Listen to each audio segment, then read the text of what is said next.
Hold on. Fanboy says we're not live. Oh, no. Not on YouTube. Oh, here we go. All right. Here we are. Oh, all right. Here we are. With everybody? We are live. Sorry, we're a little late. We were Experiencing technical difficulties. yeah, whatever that is. All right, so this is the first time we got a full house in here. Are we live, Henry? We are live now. All right, turn that volume down over there. All right, so I got Speedy. All right, so I'm Erik, Cortina. We got Speedy Gonzalez here. Henry Cuellar, also known as Fan. A.K.A. Fanboy. Thanks for speaking. Hi, I'm Asad Wahid. I'm visiting here from England. I shoot F-Class, or I thought I shot F-Class, till I met these guys, and I've just been playing around. Hopefully when I get back, I'll start shooting F-Class. there. You go. All right, Speedy. Okay, well, Kick it like off. I was going to mention, this is our pre-Thanksgiving show, so happy pre-Thanksgiving to everybody. We hope you have a happy holidays and a safe one. And we're going to kind of kick it off with a question I've been asked quite a bit here lately since Erik's tuners have been becoming more and more popular. One of the questions I get every time I either install one or prior to installing it is how to use Erik's tuners, be it how to set them up and get them tuned, or how to change them in changing conditions. And I think we'll just ask the man himself. He's sitting right here in front of us. Well, let's ask Henry. What do you know about tuners, Henry? Let's start with that. I think this is great. We can get. Do you use tuners? I don't even. Absolutely. I use tuners. Yeah, all my F-Class guns. I mean, even my PRS gun has a tuner. Okay, so I'm gonna ask you, and then you can tell me, and then I'll tell you. How's that? I typically, the way that I do it was, obviously test a load for powder, seed depth, all that. Then once that's all said and done, and it's all shooting pretty good numbers, I would then turn around and just turn until it just shot the tightest screw. And that was my tune. I assumed that was kind of the, it's going to hold everywhere, which is kind of one of my questions. Was like, what's the magic pill? Like where, is there a setting that I should put when I go to the desert, and should I change it when I go to South Africa, or what is that magic number? Well, so there is no such thing as a magic number. Just like there is no magic number for powder, charge, or seating depth, or any of that stuff, right? You have to test. And if you go to my website, under instructions, and you pull up the reamer print, it tells you, also on the instruction page, it tells you how to run a tuner test. For the majority of people, the absolute best way you're going to tune a rifle is just like you said. Go through the settings until it shrinks your groups. What I prefer is that it shrinks two consecutive groups at the same time. For example, two settings. Let's say setting 15 and 20, shrink your groups. I'd put it right in the middle, leave it alone. That's going to cover most of your cases, right? Now, for example, for us, where we travel so much, things change, right? I can go from here to South Africa, England, Phoenix, New Mexico, Lodi, Wisconsin, it's all over. So it changes. And what I do is I look at what the temperature is going to be, more or less, where I'm going to go. And when I have time, I go in, and if the temperature just happens to match closely here at home, I go to the range and I run a tuner test. And I write down whatever setting was best. And then I write down a setting for what the weather's going to be like in South Africa, right? And I just I just look at these predictions and I go do tunes. And then when I get there, I have, let's say, 3 different settings that I think are going to work best there. And I test them. And if they work, I test those 3 settings and see, I shoot what shoots best. But yeah, that's like the more advanced way. But the easiest way is just shoot go to 5, shoot again, go to 5, shoot again, and then until you shrink your groups, and then leave it alone. That's going to be the best. That's going to work for the majority of people. When you do your predictive testing here, Hang on. What we lost Speedy. uh-oh, that's Speedy. Yeah, hi. Hey, just move your mouth and I'll talk for you. There you back? go. Okay. He's back. Much better looking.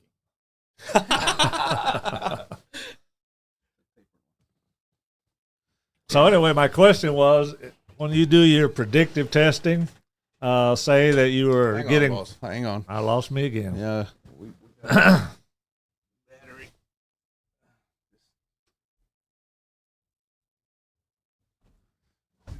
Got an issue with the battery. I'll fix it. Keep talking. Okay.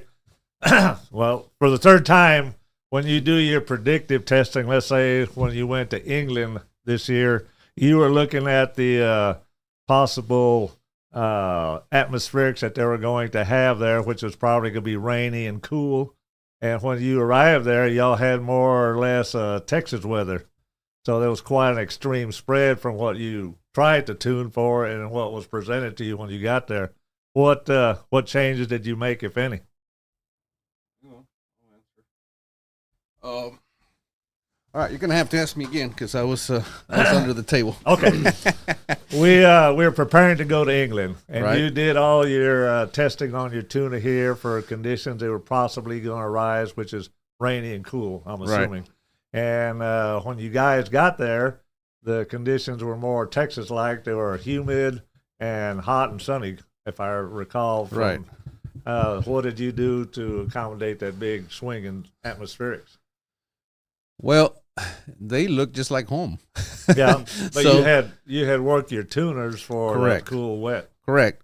So the way I work the tuners for that is obviously I waited for it to be cool and wet here, and I went out and tested. Right. Right. But then obviously most of the time I'm testing in hot and humid, which is here, right? So I have that setting. I had the wet and humid setting. And then when I got there, if it's in between the two, I'm just going to give you some numbers. Let's say one of them was 15, the other one's 40. Right. Right? And it's somewhere in between. I'm going to start testing 15 and 40 first. And the way I test, I shoot a full match. And we show up early, and we shoot the dolphin match. And I put one setting for the whole, 15-shot match. Right. Then I try a different setting. So when people see you shooting and you may be, not scoring high, is because you're testing this tuner. Correct. So it's a sacrificial match then. Yeah, they're sacrificial matches. And you have to do that. You have to be willing to sacrifice matches to learn. Right. Well, that's what a lot of the shooters don't understand. Some of the tactics that we employ when we shoot competitively, we're looking for the big picture right there, not just the one snapshot. Correct. So, and that's what I do. I'll shoot a match, and let's just say I shoot setting 15, and then the next match I'll do setting 40, right? And then if they, let's just say 15 shot okay, and 40 shot better, then if I have enough time, I might shoot setting 25, setting 50, and then I'll start trying to see, because if I'm really trying to keep it perfectly in tune, basically swings so much as well. It's like Phoenix. Right. It's totally different in the morning than it is in the evening. So I'm trying to see where my latitude is. Like, okay, if 40 works, does 25 work, or does 60 work, right? Or if I'm at 40, I might go to 50 and 30, and then see which way. But all these numbers, are you drawing from a pre-existing database that you already have? Yes. So similar to what Don Myers used to do with his guns. Yeah. Like I said, there's no magic number. Right. It's all just no different than powder test, just like you guys do in bench test, right? Well, we change loads sometimes match to match. So, within 30 minutes, we've changed loads. Yeah, but like I say, you don't do that blindly. No. You know which way to go. Well, that's why we have those targets that we evaluate. Right. So we look at the targets. I put them up at our range so that when you look at the targets on the whaling wall, you can kind of see what your group is and evaluate it there, saying, do I need to go up on the powder, to go down on the powder? So we do with powder what you do with the tuner. Yeah. And let me ask you this, but when you build this database, you base, is it based on temperature or is it based on DA? Like, what do you relate the tuner setting? So as I'm building this database and I build this Excel spreadsheet or just notes, are you associating it with a temperature or a DA or what are you associating it with? Well, do it the same way you would do a powder charge. I mean, or seating depth. You can just write everything down. You know what I mean? And then you can start. There's so many variables, right? But just start writing everything down. And now this is a rabbit hole, right? I mean, John Myers told me his way, and I'm not 100% sure that it works yet. I'm testing it, but I need to put in a couple of years, at least, in my opinion, of testing to make sure that it is something. Because now the other thing is his tuner was different than mine. So, just because it worked, he may have given me the secret to his tuner, but mine's slightly different. So I'm trying to figure mine out. You know what I mean? So there's just so many variables. And so if I could recommend it, it's like, don't find a good setting and stay with it. That would be my recommendation. But if you want to move it, you're just going to have to go in different, temperatures, whatever pressures, density, altitudes. Everything changes, right? And I don't know, like I said, I'm not smart enough to know what really matters there. I just, for example, if it's going to be hot, it's going to be 85 degrees in London. If it's 85 here, I go out there and I shoot. You know what I mean? It may not be the same humidity, pressure. I don't know any of that. All I know is I just look at temperature, to be honest with you. Now, am I right? I don't know. That's my point. I don't know. I just test. And if it's, like South Africa was going to be like 75. And, if it ever gets here around 60 and raining, I go and shoot. Because I know London's Bisley's very similar to that. And I just write that down. I just have different settings. And sometimes it's the same setting. So I'm like, I find out how resilient my tune is. Now, there's some guns that are more resilient than others. And this is, like I said, this is all, to me, there's no exact science. And that's why it's really tough to figure out exactly the magic number. Some of my barrels, they don't seem to care. The really good ones, they don't seem to care too much. Some barrels are more, you gotta keep cranking the tuner. So, it's like anything else. There's some barrels, I'm sure Speedy can agree with this. Oh, yeah. There's some barrels that it doesn't matter what you feed them. Yeah, but I've got a question. So your tuner was resilient enough to overcome the massive challenges. So you preloaded before coming to the UK. Right. You loaded for 60 degrees and rain. And it was like 100, 110 degrees there. You couldn't change your powder charge. It was 85. 85? Well, it was like 40 degrees for me. Yeah, you're not used to it. That's why it felt that way to you. Well, but it was resilient enough to overcome that massive. Well, that's what I shoot here. That's what I do here, right? So I had that tune, and my load, just like I was telling you earlier,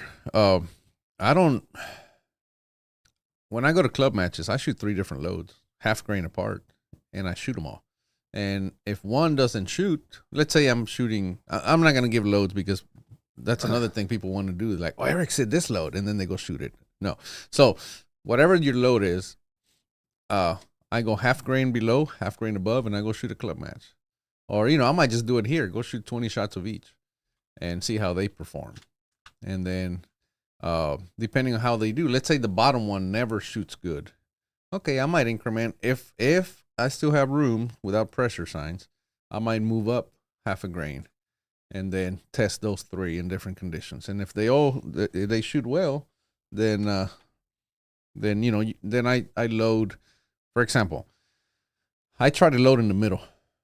So if I'm testing at 80 degrees and I'm testing a load that's, I'm going to call it 0 and plus half grain and minus half a grain, and it always shoots good, then I'm just going to load at 0. But if I'm loading at 80 degrees and then I'm gonna go to England, where it's gonna be 60. I might load more. I might drop it by 2/10 or so towards. Oh, I mean, increase it by about 2/10, so that I can compensate for the change in temperature. Again, this is all what there's going to be a range where your load is really not going to change. Your rifle's going to shoot good. It's not going to shoot good for 1/10 of a grain. I see people go all the time like, oh, it shoots good here, but if you go a tenth that way, it doesn't shoot. If no, it's death on a stick. Yeah, if you have a gun that's that sensitive, you're already lost. One of the things that you mentioned in the conversation we were having earlier today was that you use X or V count to determine when you're at a match like this to select your tuner setting. Well, yeah. So let's say I shoot. I have two settings that shoot really good, and one of them, let's say I had a 200 with 15 X's. The other one had a 200 with 9. Well, I'm going to select the one with 15 X's. It's just shooting a little better. When the gun shoots better, you shoot better. It's just because you get better feedback, right? If you have a gun, this is the way I see it in my head. It's like shooting a 10-inch basket with a 5-inch ball. That's a half a MOE gun, and you're shooting at a 1-inch, right? So it's the size of your group is the size of the ball. That's why if you have a 12-inch ball, there's no way you're going to make them all into a 10-inch basket, right? So you'll never be able to clean that target. But at the same time, if you have a gun that shoots, let's say 8 inches, right? You would say, well, that's easy. You can clean the target. No, it's not, because let's say you aim perfectly center. Let's say there's absolutely no wind. One shot can hit in the center. The next one can hit 4 inches to the right. Correct? So now you only have 5 inches. So it goes 5 inches to the right, and now you're close to the line, and you go, what are you going to do?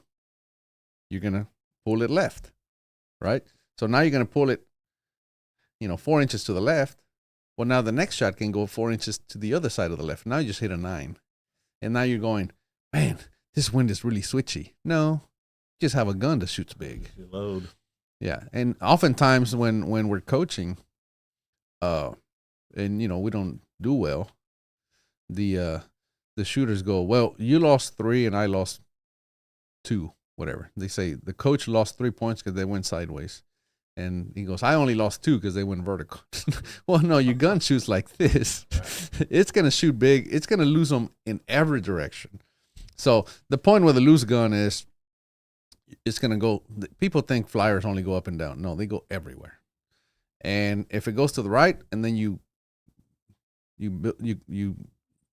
compensate off of it, now you're going to go to the left, and you're going to think the wind is switchy. No, it's just you have a big gun, Now, the smaller gun, right, you hit a V in the center, and then the V drifts a little bit, and then you pull it in, and now it goes exactly where you hold. You know what I mean? Those guns are really easy to hit Vs with, but anyway, that's that. Any more questions about tuners? Yeah, not tuners. But my question is then, load development. I learned that you guys wouldn't want to shoot in calm conditions, and you want to do your load development in windy conditions. Well, I'll let Speedy take this one. Go ahead, boss. Well, when we tune our guns, we like to tune our guns in windy conditions because majority of the time that we shoot in the wind, So when we shoot in windy conditions, and you can develop a load that drifts less, kind of like what he was talking about right there. When they start shooting small, they won't drift as much, So that's why when we were talking about load development, we pick a 2-hour window. Say the predominant wind is at 9 o'clock. We'll pick a 2-hour window from 8 to 10 o'clock, and as long as that flag stays in that general vicinity right there, because when we're shooting, we can't ever compensate for maybe a quarter turn of the flag one way or the other, or maybe even a half. Sometimes you can't see it, like when you're shooting F-class and you're on the ground. A lot of times those flags look completely different than when you're on the ground and when you're standing up looking at them. And when we're shooting real fast, a lot of times I'll shoot a group in 5 to 7 seconds. I can't see that flag change that minutely in that amount of time when I'm looking at the flag and getting back on the target with my scope, So That's why we always try to develop as smaller groups as we can in the wind. And then, a lot of times we like to shoot when there's no wind just to see how that gun is shooting in zero condition, because often in the mornings, maybe the first match or two will be presented with zero conditions, and you have to be able to shoot with those guys when they're shooting little tiny, zeros and ones, so you have to be able to keep up with them as well. But usually when the wind comes up, those guys start getting big, and you develop that load in the wind, it'll compensate for everything that you may have lost early in the morning. Wow. Especially when we go at 200 yards and shoot fast, that's when it really makes a difference. Wow. But there again, with the load development, you have to have everything else is right in the gun. The fire control has to work. You have to have good ignition on, because otherwise, a lot of times you're trying to develop a load and you can't overcome what's mechanically wrong with the gun. Any other questions? I can make this stuff up all day long. No. Also, when you were talking about the load developments, I've got a sheet that a lot of people will see vertical stuff manifest in their load development and their groups when they're shooting. And there's a lot of other issues that will actually cause that. You're trying to do one thing and you're fighting these other issues on the gun. I'll give these to Erik if he wants to post them, or if somebody wants to email me, I'll be happy to send those vertical tips to them. If you like, I'll read a few of them. Hand that back to me. There you go. I'll just do a brief synopsis, the Reader's Digest version right here. Vertical tips by Speedy Gonzalez.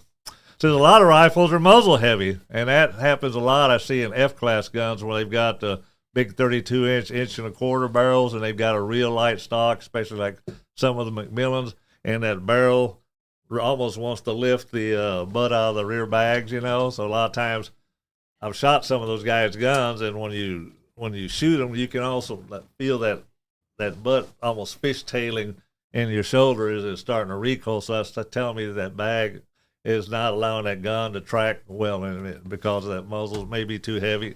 And some other issues, firing pin coming out of the hole. Some of the actions are designed where when you cock the gun, the firing pin actually comes out of the little hole that it travels in, and when you shoot it has to realign itself, so you're losing energy to that. Firing pin dragging the bolt and shroud, that's one of the things that we do when we blueprint the fire control. It doesn't have anything to do with the timing of the bolt like Alex Wheeler does when he cuts the cocking cam and everything. That allows the bolt to close easy. What we do is allow the firing pin to move towards the primer as unimpeded as possible. Trigger sear spring is too strong. That's when you pull the trigger, the sear is trying to reset itself, so it comes back up, and a lot of times it'll slap the cocking pieces as moving forward. In some of the high-speed videos we've seen, you can actually see the shroud lift up as the sear hits the cocking pieces as moving forward. And there again, that's causing some loss of potential energy. Firing pin spring too strong or too weak. We were talking about changing firing pins. We get that all the time now, especially since we did the video on fire controls. And a lot of people wanted to replace their own springs. That's what we were talking about earlier, is that they'll buy a new spring, and if you ever get one out of the package and you rub your fingernail on the inside of the spring where the firing pin moves through it, you'll feel it's sharp as a razor. And a lot of times if you'll examine your firing pin, you can see where it's actually been scratching on that thing. So we'll take one of the 28-degree chamfering tools, not the regular chamfering tool like this one, the carbide ones, and you can chamfer the inside of those springs right there where it'll create that little cone in there so that firing pin can move in and out of that easily. What else do we got here? We'll do one more, and then we'll have to let y'all email me or email Erik and get this copy. Tightening the front sandbag too tight in the stock. That causes that bag to grip the stock, and it takes a lot of force for that to finally release. And you may not see it as much in heavy guns like the F-class guns, but on our light 10.5-pound guns that we shoot, you'll actually see them like stop, and when you pull the trigger and jump back or jump and twist, you know.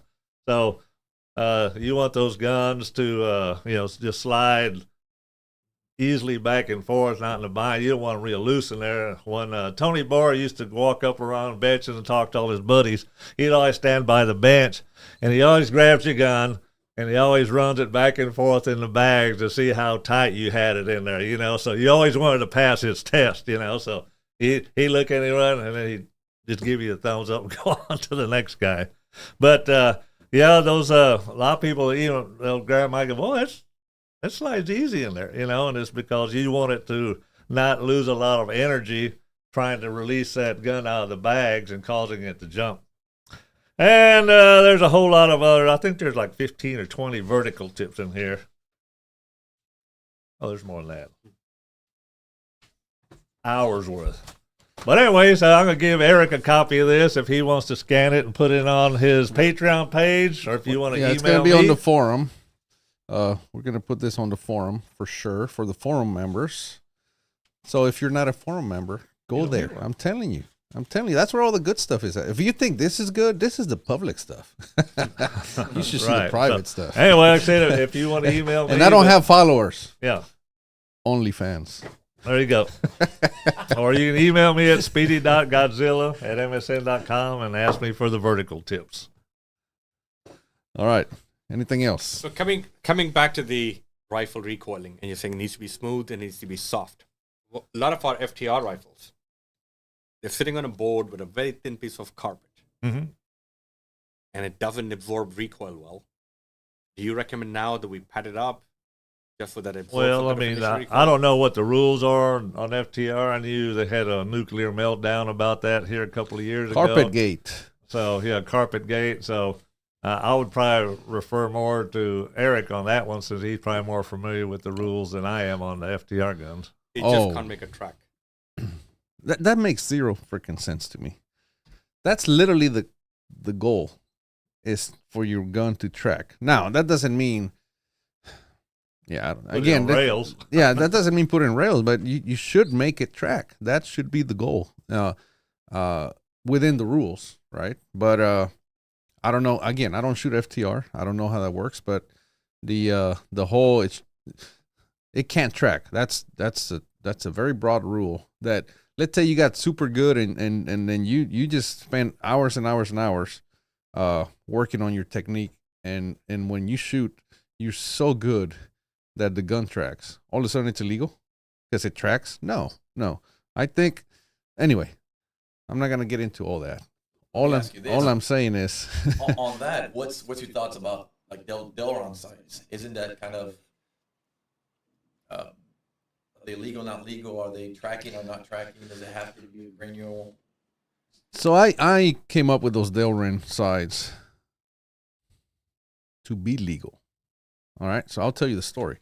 Back in 2016, my rest or my front stock it has about a 1/2 inch flats on the side, and then it tapers in drastically like this, right?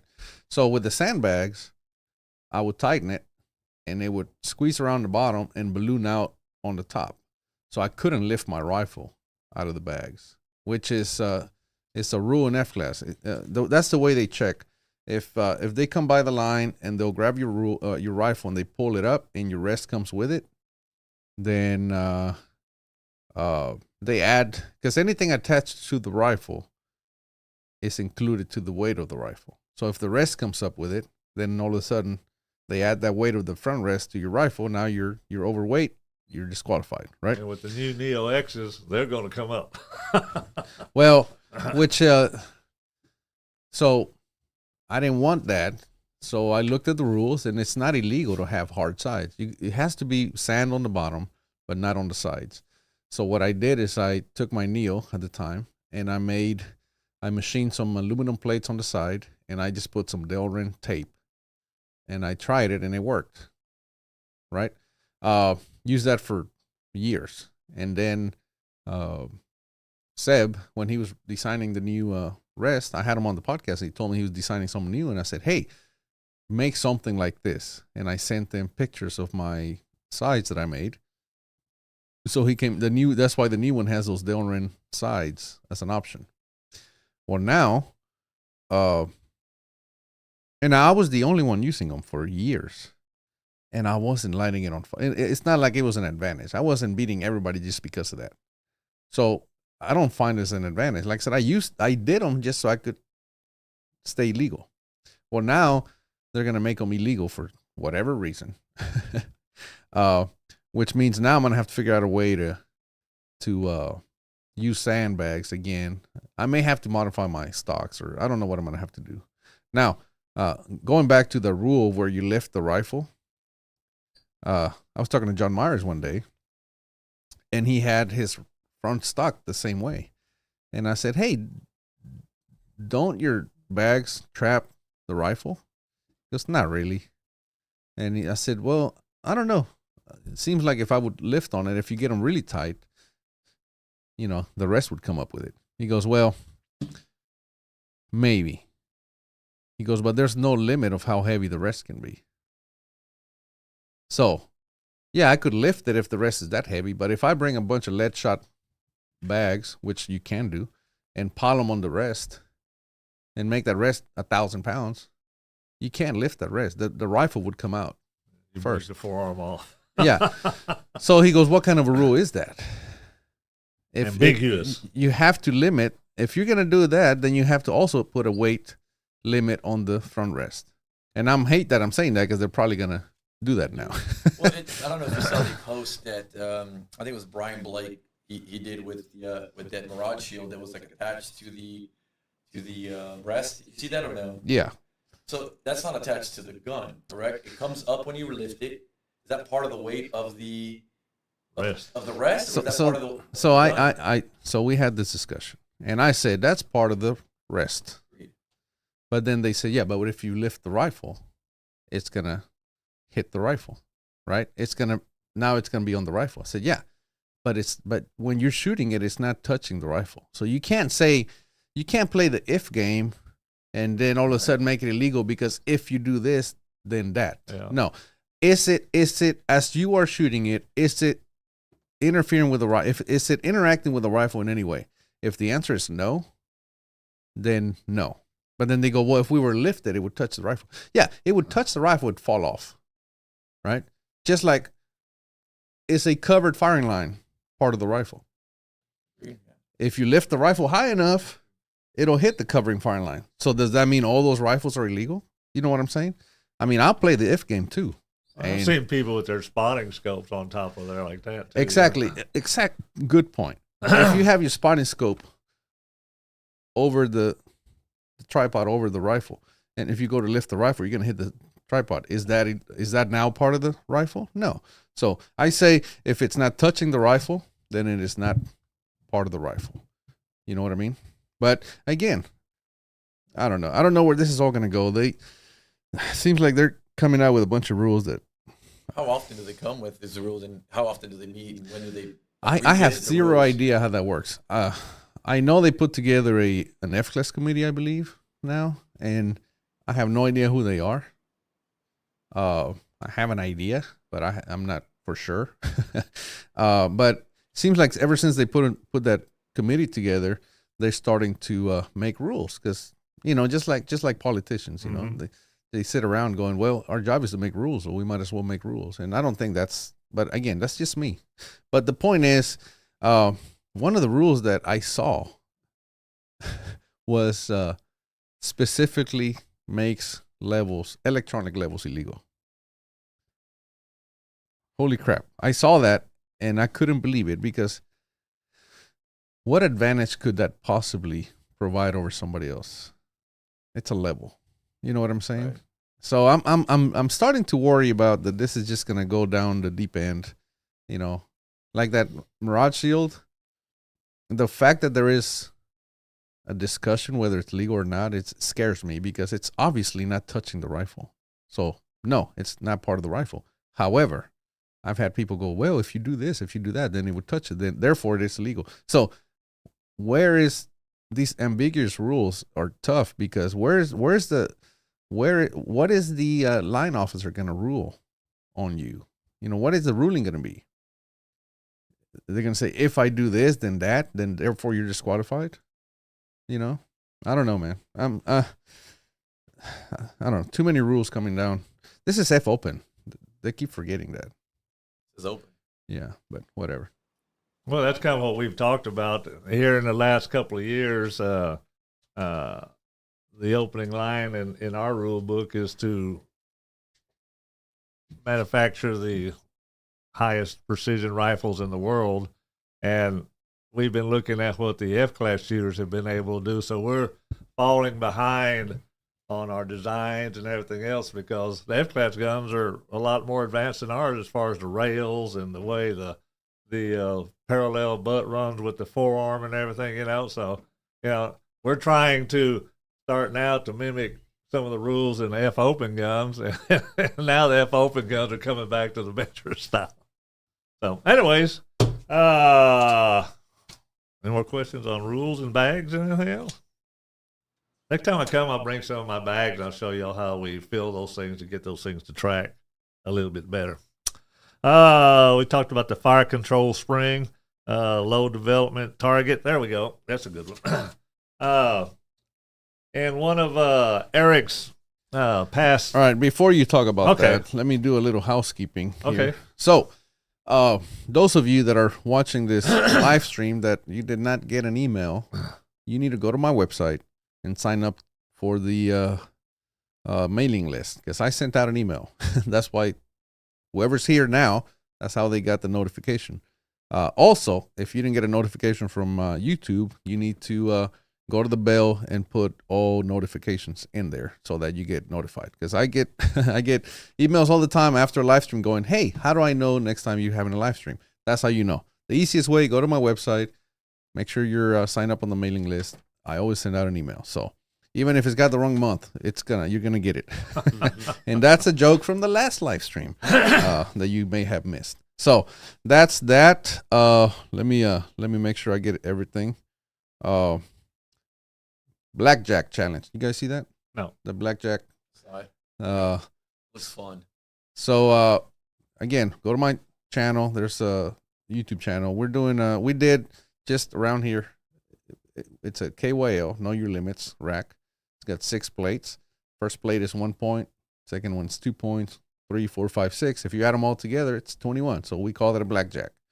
However, at any point, if you miss, you lose all your points, right? So you got to know your limits. The last target, it's 500 yards. The first target is about 2 MOA, 2.5, pretty big.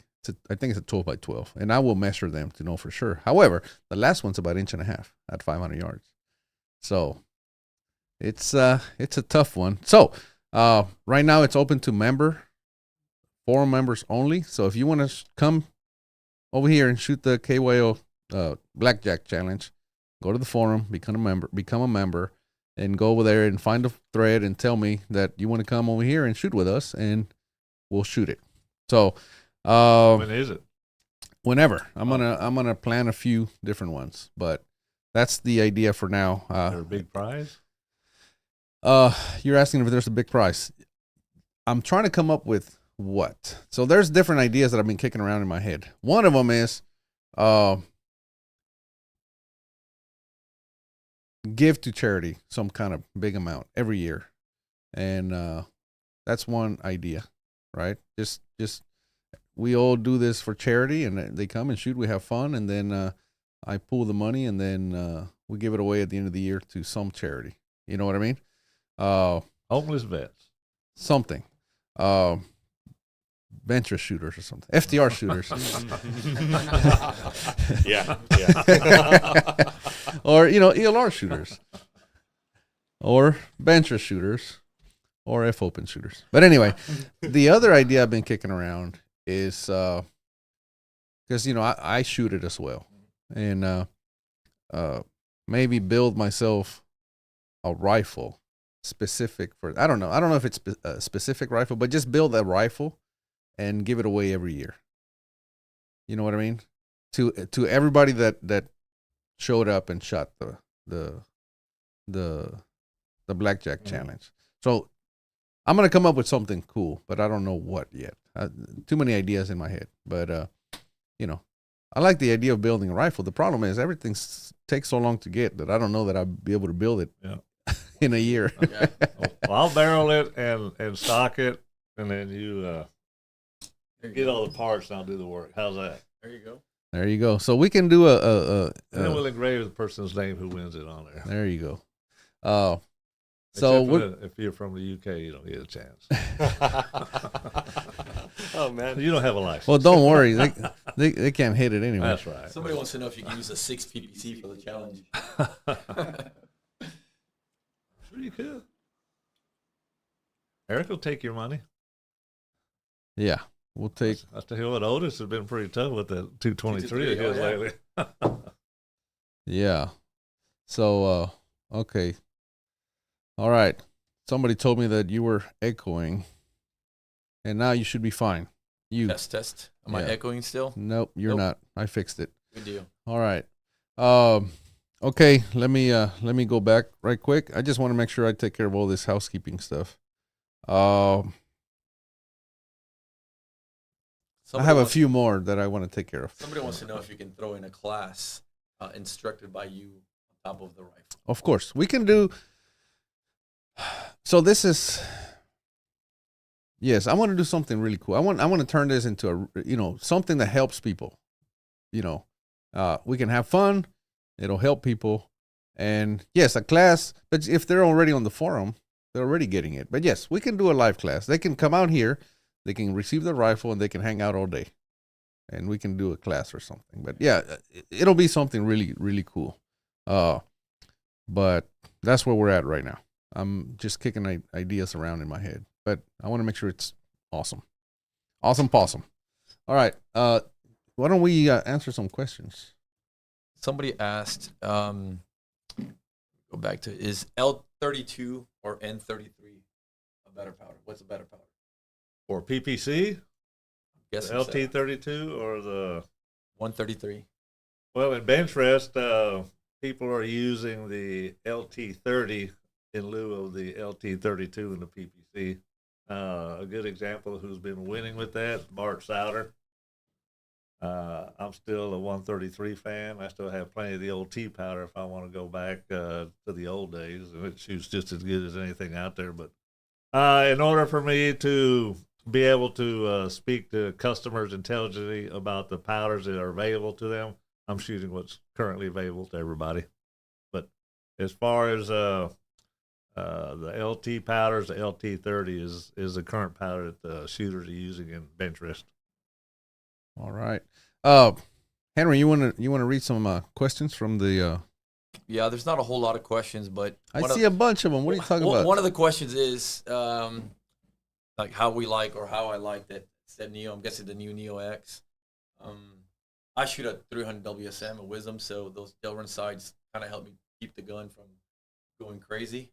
So I personally liked it. I shot a 21st Century before that, but obviously now recently shooting that Neo X for that.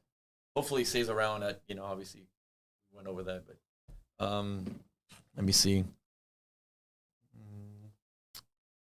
They want to know if you can use any equipment on the KYO challenge. Can you shoot? Is it F-class guns or no 338? 338s. Well, it's 500 yards, right? So we have to protect the targets. In reality, the only one in danger is that small one, because that thing, I shot it with that 6BR, and I don't know if you guys saw that, but it's the bigger ones are fine. But I think what I'm going to do is I'm going to get a more of those small targets and just put them off to the side just as a backup, as we do this. But, I guess we're going to have some kind of a limit, but I'm guessing I'm going to say no. I'm going to say no limit. I'm just going to go get another one and send it. Run what you brung. I don't care. 16 Barry. Yeah, I got another one that says I'm running a inch 250 that's 27 inches long. I am using your next gen tuner brake, and it seems as though the tuner weight isn't heavy enough. Do you plan on releasing a larger next gen brake? Okay, read that one again. It says I am using an inch 250 that is 27 inches long. I'm using the next gen tuner brake, and it seems that though it's not heavy enough. Do you plan on? Yeah, I don't know. releasing I don't know larger? where they get that idea from. That's literally the barrels that it was designed for. Just keep cranking on it. Now, Speedy likes the extensions, right, Speedy? Right. Why? Well, I mean, in bench rest, just about every tuner that we employ, we've tried the tuners that are flush with the muzzle where you move back, like the Ralph Stewart type, the disc type tuners, and they just seem to be a lot more difficult to tune a rifle with, as far as when you extend that weight past the end of the barrel. In fact, I was asking John Myers this morning about it, and just to see if he was still that same opinion. And his reply, there it is. Oh, that's Assad. Wrong guy. You didn't reply to my email, did you? We're still testing extended. Says, I still think I think extended past the muzzle still has an advantage. And then he goes into talking about some of the testing that he was aware of that the military did with it. What they were calling a bloop tube on the end of their tank barrels and some of the artillery barrels. And it one of the benefits that wasn't being tested at the time was that they found that those bloop tubes also increased accuracy on those tank and artillery barrels. So, anyways, but he's still of the opinion that a tuner past the end of the muzzle is still a better benefit than a flush one. And like I said, all the tuners I've had and used, I've had the Stewart tuners, which I said start at the muzzle, or he would kind of slightly ask you to start them extended maybe a turn or 2.5, maybe 1/8 of an inch past the muzzle, then start moving back. But sometimes you'd move them all the way back and you really didn't see much change in them. But the ones where we had them out past the end of the barrel, some of the Buckies, some of the new Cortina tuners that I've ran. I had one on my bench rest gun just to test it, and I set up to where I could just put the tuner on the barrel or the extension on there, and there was a marked difference between the extended tuner and the flush one. So, anyway, it's better for Erik too because he gets to sell 2 pieces now. From a marketing standpoint, that's a lot better. But no, in my opinion, which is not as great as what John Myers is, who you cite quite often, I would feel personally that they work better. All right. Got another one. It says, what benefits have you seen moving to the PRCW? Oh, hang on. Let me. I'll answer that here shortly.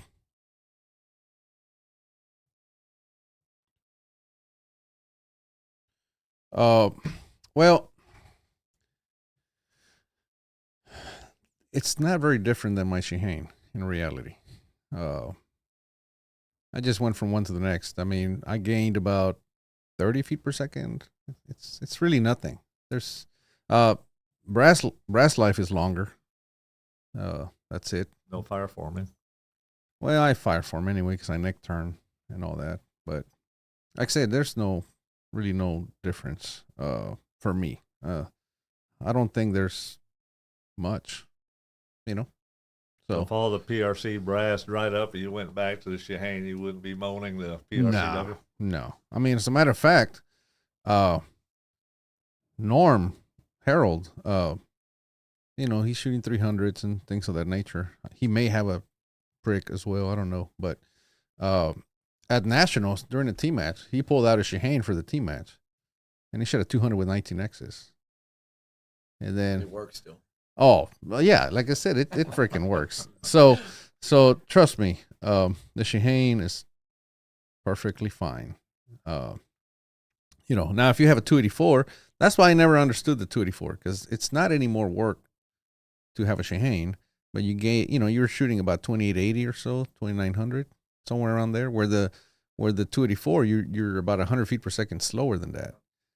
I never understood that, but a lot of people did. But with the Shehane, if you have a Shehane like I did, and now you go to the PRCW, you're going to be about right there. Maybe 29, 20 or so. So you might gain 20 to 30 feet per second. You're not going to see a difference. You know what I'm saying? But if you believe there is, then there will be in your head. That's all. That's all I can say about that.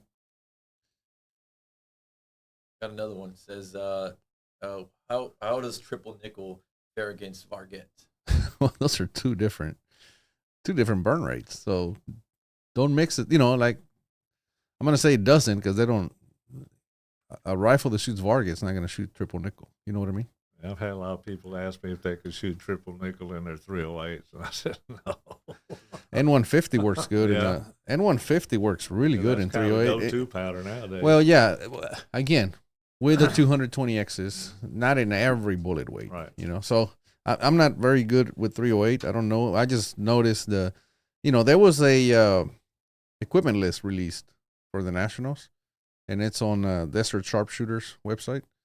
Go check it out. But all the 308 guys are shooting N150. The majority, the ones that are not shooting Varget. But that's anyway. what Rich won the V2 with. He had just switched to 150 about a month before the match. Yeah.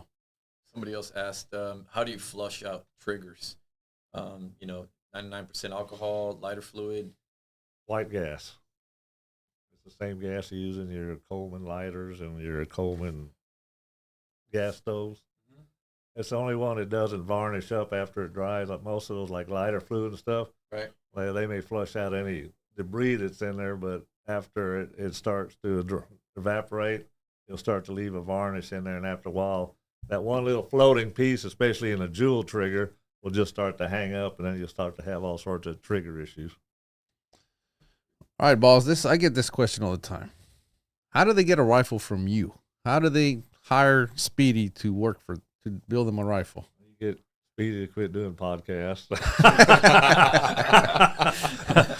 That's why I'm saying probably all the questions are going to be, why is Speedy doing that when he should be working on my rifle? Yeah. You just kind of have to get in line. I'm getting rid of all the shaft work right now, and I'm not trying to make light of any of the hunters and all that stuff, but the majority of the work here as of late has been competitors, and I am a competitor, so I really enjoy those the most.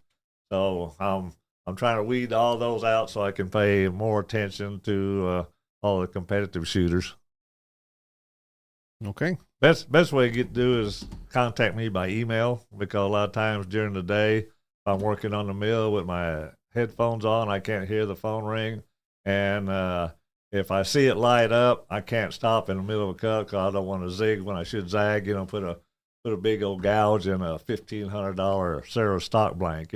So each one of those pieces belongs to an individual who selected that wood and all that, and I can't take a chance on doing damage to it. So the best time to do is, like I said, send me an email at speedy.godzilla@msn.com, and I usually answer emails in the evening. But I said a lot of times, I'll get 50 phone calls. I can't answer them all in the end of the day and get anything done. Correct. I don't know about this one. Somebody asked. This is on the forum. My Bat DS has 355,000 fire and pin travel. There's no way.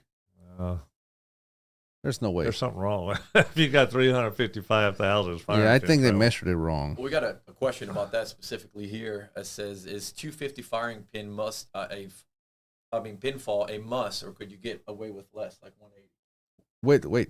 With the stronger spring. They're trying to compensate for the lack of fire and pinfall with a stronger spring. Is that a good idea?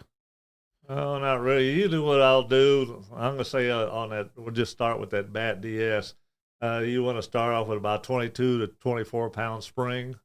And what I do, and this is what I recommend to most of my shooters, is to start with the 0 setting on your trigger and do your load development there. And then once you've got a good load, go out to 200 yards, take the trigger out, move it there. You've got 2 hangers you can get, one to set on 0 and a 10 a 20 and a 30 thousandths. That means you're getting more and more sear engagement, so you've got more and more firing pin fall. And then I will try 3 3-shot groups with 1 setting on 0, 3 3-shot groups at 200 yards on the 10 setting, 3 3-shot groups on the 20, and then 3 3-shot groups on the 30. And typically, you're going to see that one of those settings with where your trigger's at, so you're gaining more sear engagement, is that they're going to shoot a lot better. And you almost need to do it at 200 yards because it's real demonstrable, the difference between groups. Okay. Good. But like I said, that 350, that's a little excessive. Something's wrong. Yeah, I don't know. I'm guessing they measured wrong. Yeah. I don't see how they can get 350. That's, yeah. Yeah, and on the bat, it's kind of hard to really measure because I've got a real small depth mic. They'll fit in the back of that hole of a bat, Yeah. And I can measure that if I want to. But I mean, that's just a hard way to measure it. I usually just measure it when it's cocked in the bolt and uncocked, Yes, sir. Anything else, Henry? People are asking about the sides, the Delron sides. We already talked about that, but it's been 2 cents. So, sounds like they may do away with them. Correct? With what? The Delron sides. From what I hear, they're gonna make them illegal. Again, that's the rumor, but I heard it from multiple people. And like I said, I don't know who's on the. I'm assuming the person that told me is one of the, what do you call them? The committee members? Committee members, but it's just an assumption. I probably should ask point blank, but I don't know. Trust me, I don't know how this whole committee works. I don't know why it was selected. I mean, it's good, I think, that we have representation, but if they're just going to go and start making up a bunch of rules for. The beauty of the Neo X is you can just pull those sides out, slide those Delrin pieces out, slide the little sandbags in 5 minutes, you're back in battery, Yeah. And those little bags that come with the Sev, they don't fold over like the other ones do. So I think your gun would probably be good, just the way they are. If you've ever, I'm gonna test it. I'm gonna, and again, I'm gonna follow the rules. I'm just, it's one of those things that I think there is zero benefit to those Delrin sides. Right. Like I said, I did them literally so I could stay within the rules. Right. If they can't prove that something's a benefit, why make it illegal? The thing I like about them is that if your rest is slightly out of battery, you can loosen that head. Yeah. And those flat sides with the sides of the gun, they line everything up. You're not putting anything in the bind. Right. So that's one of the reasons I really like those. I wish we could use them in bench rest, but we can't. Well, why can't you use them in bench rest? Well, that constitutes a guiding means, which I think a sandbag is, the same thing. But yeah. Well, maybe this is, again, and maybe this is where the reason I asked you this, because maybe this is where the same thought that they have, and I'm okay with that. I just don't know that there's a benefit. For me, there wasn't no benefit. Well, I've shot my bench rest gun in it, and other than that fact right there, that I can loosen that head and those sides will align with my forearm, I don't see that there would be of any benefit. That I could say, he beat me because he had the Delrin sides and I didn't. Yeah. And I mean, I can really see the difference in performance with my guns versus, one or the other. And I said it's almost identical. Other than that one fact where your gun's not in a bind, there's no difference. Yeah. To me. Anyway, well, that's that. All right. Anything else? So we're through the housekeeping? I think so. Let me see if I have any more questions from the forum. While you do that, I've got something. Remember we were talking about economy of movement? Right. Could you just shed some light on that? Because that was an eye-opening thing for me. You were telling me that people were taking 10, 11 seconds between shots because that's the process. Right. Well, what Assad's mentioned is yesterday we were having a kind of a general class about shooting that entailed reloading, shooting styles. And one of the things I brought up was when I watch shooters shoot, I always teach with the premise the economy of motion, which is do as much as possible with as little movement as possible, which allows you to concentrate on the conditions out on the range rather than what you're doing here with your cases or anything else you've got, around you, and how you address your spotting scope. And we were doing one test where the shooters, I asked them to load up 20 rounds, and I wanted them to mimic everything they did as they were shooting. I said, load a gun, take a well-aimed shot, shoot, open the bolts, and just like you were at a real match. And the only thing we didn't have was that lag time, when whether you have a target puller or one of the new E-targets. And so on my phone, I was keeping track of when they, from the time they pulled the trigger to the time they opened the bolt and got a new piece of brass, put it back in the gun and closed the bolt. And some of the shooters, it was 8, 9, 10, 11 seconds. And that doesn't sound like too much until you watch a clock and just watch 10 seconds go by. And it's a lifetime if you're just watching it. And so when you do that for 20 shots, how much time does that add up to if you just do, 10 seconds? What's that? Do the math for me. 200 seconds. Yeah. 10 times 20. So it's 200 seconds divided by 60. How long is that? 3.3. 3.3 minutes. Yes, sir. 3.3 minutes that they're wasting. And the way that they were wasting this time was they were taking the brass out of the gun. A lot of times they were looking at it for some reason. I don't know why. If there's something wrong, it's already too late. And then they were putting it back in the exact same hole that came out of their box. And afterward, I asked, what are you doing? Well, I want to keep track of my brass because I shoot these as siders and I shoot these. And I said, every one of your rounds should be record shots, unless you just have something just crap that you just want to follow your barrel with. But all that time that they were doing that, you can see the conditions changing downrange. And, they could have been looking in their spotting scopes, watching conditions.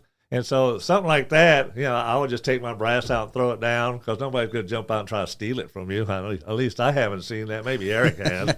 Everybody wants Erik's brass. They're trying to sneak in there. Let me have a handful of that. But like I said, it was just wasted movement, And so I sat down there and I cycled the gun, told them what to do, and then we had them do it again. And now there were, 3 to 5 seconds. That was the most. Just tossing that brass down, getting the other one out.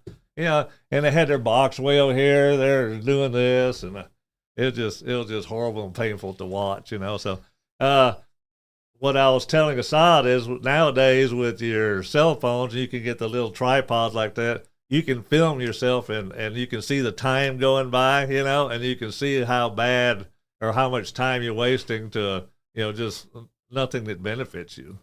So that's why when we say economy of motion, we want you to do as much as possible with as little movement as possible. That's true in shooting. It's true when I used to play bass guitar. We used to do a whole lot of things without having to move our hands, because we learned different techniques on the fretboard. But and even when we're shooting fast, when we shoot fast in bench, for instance, we don't have any lag time between shooting one shot and have to see where it is. We can just keep going because we've got a static target. I mean, all these things really start coming into play when you're trying to put 5 down there or 10 down there in less than 10 seconds, 5 and maybe 6 to 7 seconds at the most. It's just crazy to even in Tony's book they'll say you should be able to put 5 shots on target, well aimed shots in the most 25 seconds. And this guy couldn't do 2 shots in 25 seconds. So, anyways, it wasn't just him. It was a group of 18 different shooters that I was keeping track of, and it was just bad. But I said, be mindful of what you're doing, and if it's not of any benefit to you, try to change your shooting techniques or your habits to where you can pay more attention to the target, or how you address the gun, or more time in the spotting scope because 10 seconds. Well, what'd you say? 3 minutes, 20 seconds. 3 minutes. 3 minutes, just wasted time, looking at brass and putting it back in that hole over there, and all these conditions are just changing, The when I was in England, I was paired up with a fairly new shooter, and I talked to him afterwards. But as we were shooting, I'm looking at the conditions, and while he's shooting, I'm looking at the conditions, right? And I'm like, all right, nothing's really changing. They come back around to me, and I'd hold and shoot, like come up and poof, Right. send it right away. Come up a V, right? And then it'd go to him, and then he'd wait and wait and wait and wait, and then I'd see it. I see it pick up, Shoot. and then he'd shoot, and he'd hit a 4, and I'm like, okay, send it, 5. Then he'd come to him, and then it's same story, right? Right. He's just taking forever, right? And so he's being exposed to many different conditions because he's shooting so slow. Right. Of course, he doesn't know this, right? And then so I'm shooting, I'm clean, right? And on the last shot, I shoot V. Or my shot before last, my 14 shot V. Okay, goes to him, and he's waiting and waiting, and I'm thinking to myself, come on, just go. It's nothing's different. Right. Just shoot it and go. Wait. And then it starts to build or whatever, and then he shoots, right? And I don't remember what he shot. And it comes back around to me, and now he goes, and I'm like, of course. So now I'm waiting, and I'm not waiting. I'm looking, and I go, okay, it's definitely more. And then I think about my bookends, the most that I've held all day, and I'm like, okay, the most I've held all day is right 3 lines on the target. This is probably slightly more, so I'm going to say 3.5, right? Which means 3.5 puts me in the center, 4.5 puts me on the right side of the 10 ring or the 5 ring. I'm going to go to 4.25 and just safe side it. Yeah. A 4. I still leaked the 4. Trust me, I wasn't a happy camper, but because we could have been done, he and I could have both shot clean in half the time. Well, but instead, he and I are both losing. He and I are both losing points because he's shooting so slow. So after the fact, I asked him. I said, "All right, we got to talk. Why do you shoot so slow?" He goes, "Well, I'm waiting for the flags and the Mirage to agree." So that's never going to happen. Yeah. The Mirage is acting faster than the flags. So. And even at that, he was wrong. Yeah, exactly. I said, so you need to just get on with it, But, shooting slow can be a benefit, but it's just going to expose you to a lot more conditions, a lot more of everything. So. Well, let's just say that you're shooting at a constant pace, kind of like what you were talking about. And let's say that there's a time frame of 7 or 8 minutes where the conditions are good during the range, while you're shooting. Mm-hmm. And if you got a good puller and you're cycling quickly, you might get all 20 rounds off in that period of time. Well, yeah. Pass them around, Clay. When I shot at the World Championship, I was paired up with Rod Davies, the former world champion. Mm-hmm. Man, we put them down. It looked like string fire. Yeah, we were done. And it was easy. Like, it was easy. Now, pass that over here. Let Assad open that. This is a perfect. Hello. You know where I got this from? Where? I got it from you. I know. So I'm glad that you're here. Now we get to. You thought you were just getting rid of that crap, and now you got to drink it. So I got that from you.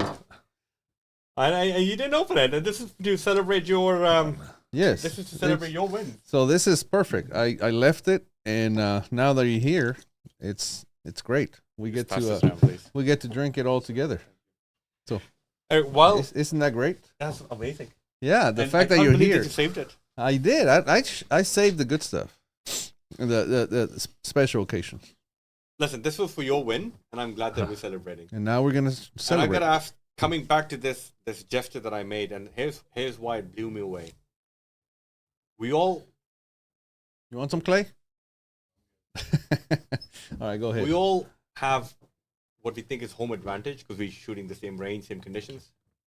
Mm-hmm. And you come along, you shot in South Africa for what I believe to be not so many times, and you win the nationals there. You come to Bisley, you do crazy good there in what I consider to be one of the most difficult ranges in the world because you've got topography issues. How did you do that? Well, You just keep them centered. Well, this goes back to experience, right? So there's relative wind reading and there's absolute wind reading. So absolute wind reading is what an ELR guy would do on their first shot, or PRS, where they use their knowledge, kestrels, whatever indicators they have, to make an absolute wind call. That is an absolute. Say, for example, you're shooting, we're shooting 1,000 yards, and you say, well, that's going to be whatever, 3 minutes, 3 MOE. And then you shoot. You're either going to be right or you're going to be wrong. And let's just say I shot downwind. And I look at that and I go, okay. Most people see that and they, oh, I missed, and they move up. No, you have to analyze the shot. And you go, okay, I thought that flag, those conditions, the Mirage was 3 MOE. Based on what I know, it should have been 3 MOE, but this is different. Turns out it's 4 here. Okay, those flags are bigger. That explains it. They don't show us much wind. So now you recalibrate and you go, okay, that's 4 MOE. So you can do that, or you just add a minute on your gun so that it is 3 minutes. Does that make sense? But then that's the absolute wind call. And we're going to get into relative, but go ahead. Right, but on a match of 20 shots, when you go parachuting, the conditions are changing like crazy. You got so many things to worry about. How are you? No, you don't. You don't. That's precisely what you guys just discussed, economy of motion. You don't have that many things to worry about. You don't have to worry about the wind. If you already showed up and I already took care of my powder charge, I threw away a few matches experimenting with powder charge. I tested my tuner settings. My equipment's all good. My rifles are clean. My ammo's good. My everything. I have nothing to worry about but the wind. That's literally the only thing I'm worrying about when I'm on the line. So, that's what I worry. Who's shooting fast. Yeah. So the only thing you worry about on the line is the wind. And so I made the absolute wind call, right? And I said, okay, that's a 3 MOA. Oh, it's supposed to be 4 here. Okay, got it. Make a note of it, mental note. And then I go into relative wind reading.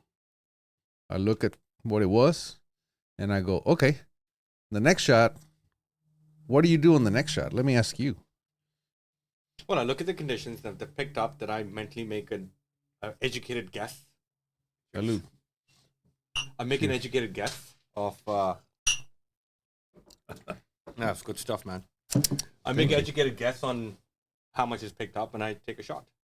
Well, what's the educated guess? Well, that's the mystery. I took it Okay, scientifically. so this is what I Go do. ahead. What I do is a simple, more or less or the same. I look at the next shot and I go, is this wind more, less, or the same? If it's more, if I can visually see it, that it's more, I move at least 1 ring. That's my minimum.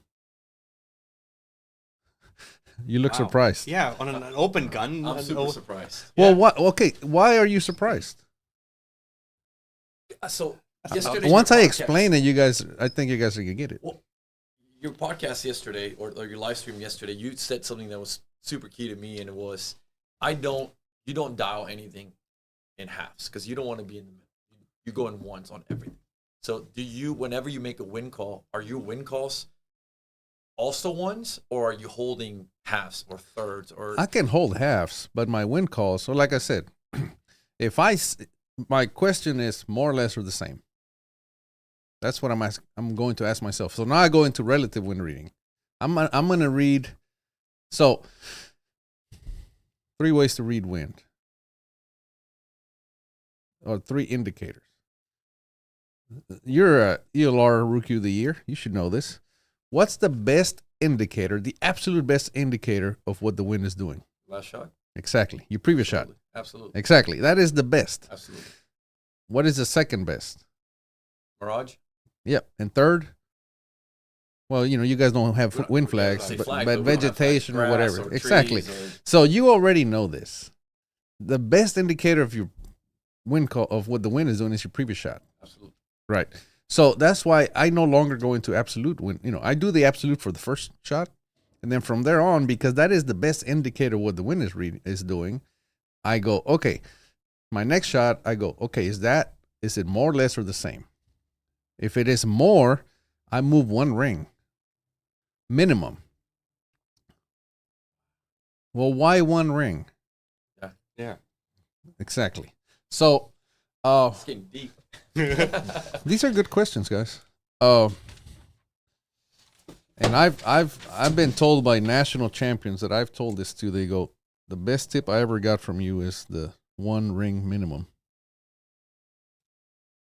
Okay, so this is the target, right? And this is 1 MOA. Told you. This is 1 MOA.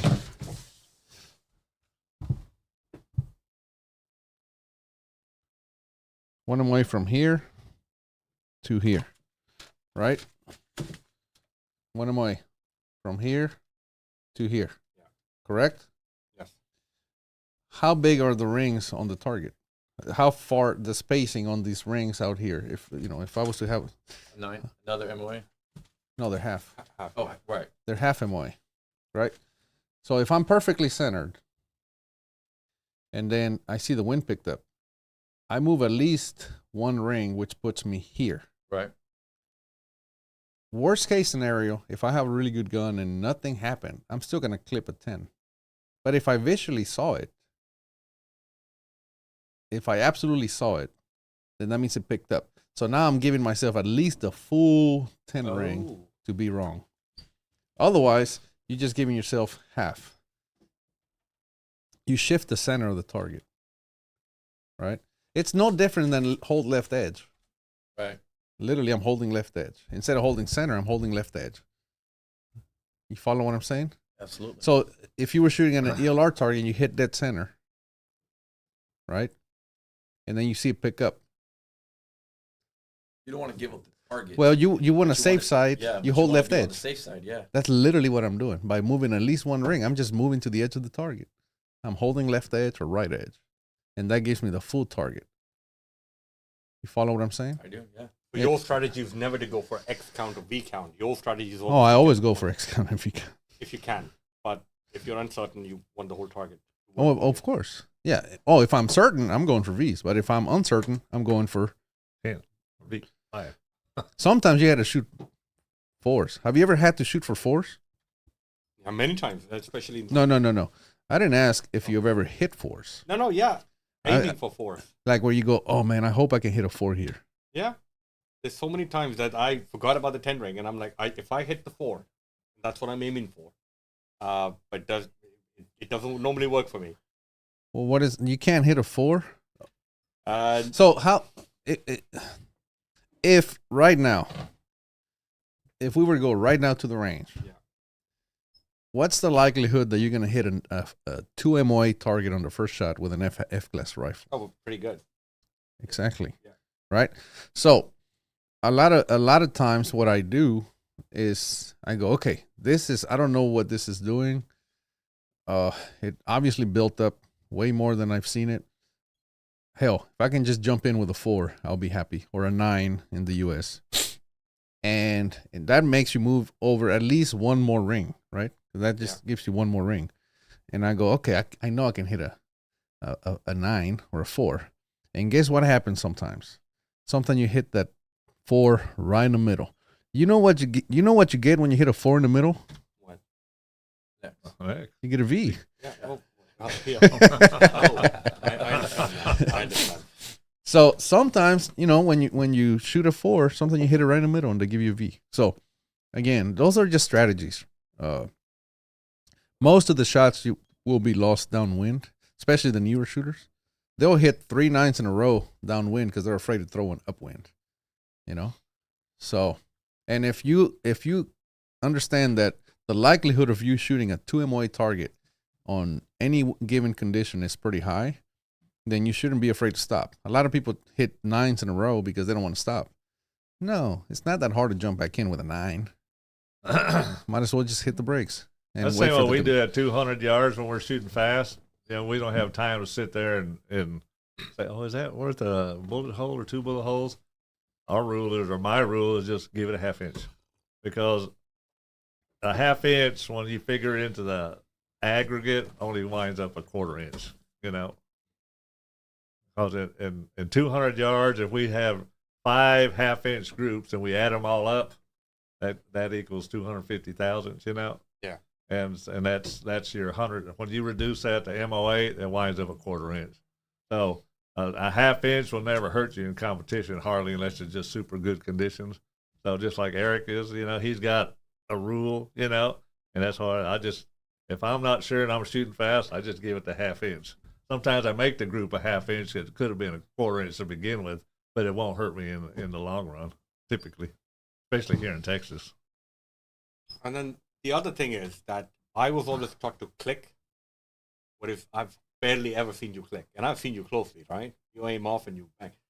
But when I'm clicking, I'm also plotting. So I'm writing down what I had on the gun and what came on. There's that waste of time. I'm a clicker too. And I've gotten bashed to not click. And he's like, I'll hold a target off of it. Gosh, it's hard to wrap that around. But then how do you... That's shooting in fear. Then how do you keep a mental note? For shot number 2, I held 4 rings to the right because it's really picked up. Right? How do you keep a mental note of that then? Wait. Okay, let me ask you. How do you keep a mental note of what you dial on the scope the last time? I write it down. I know, but there you go. We just talked about the economy of motion. You're that guy that's causing him to shoot that 4 on the last target. No, I absolutely. When he was telling me that story, I was like, "Is he talking about me?" Thank goodness we didn't shoot together. Yeah, you're the guy, and I know who he's talking about. No, but why don't you just say Assad? I'll tell you something. Here's what it is. So, what did I say when I first got into this podcast? I said I've been trying to shoot F-class for the last 5 years, and hopefully I'm going to try to shoot F-class now properly. Yeah, that's what I've been taught. Right? I wasn't the damn gun. When the target goes down, right? What's on the gun comes up. If it's not there, plot it, write it down. It takes me forever. It takes me a good 40 seconds to do that, and conditions change. But I see you guys bang, bang, bang, bang, and conditions are blustery. I never click a scope. I lose my dead air zero. But the $1 million question is, a pound question is, how are you keeping a mental note? Or is every shot just... Well, you just answered your own question. I asked you, how do you do it when you shoot, when you dial? You say you write it down. Yeah. Fine. You can start with that.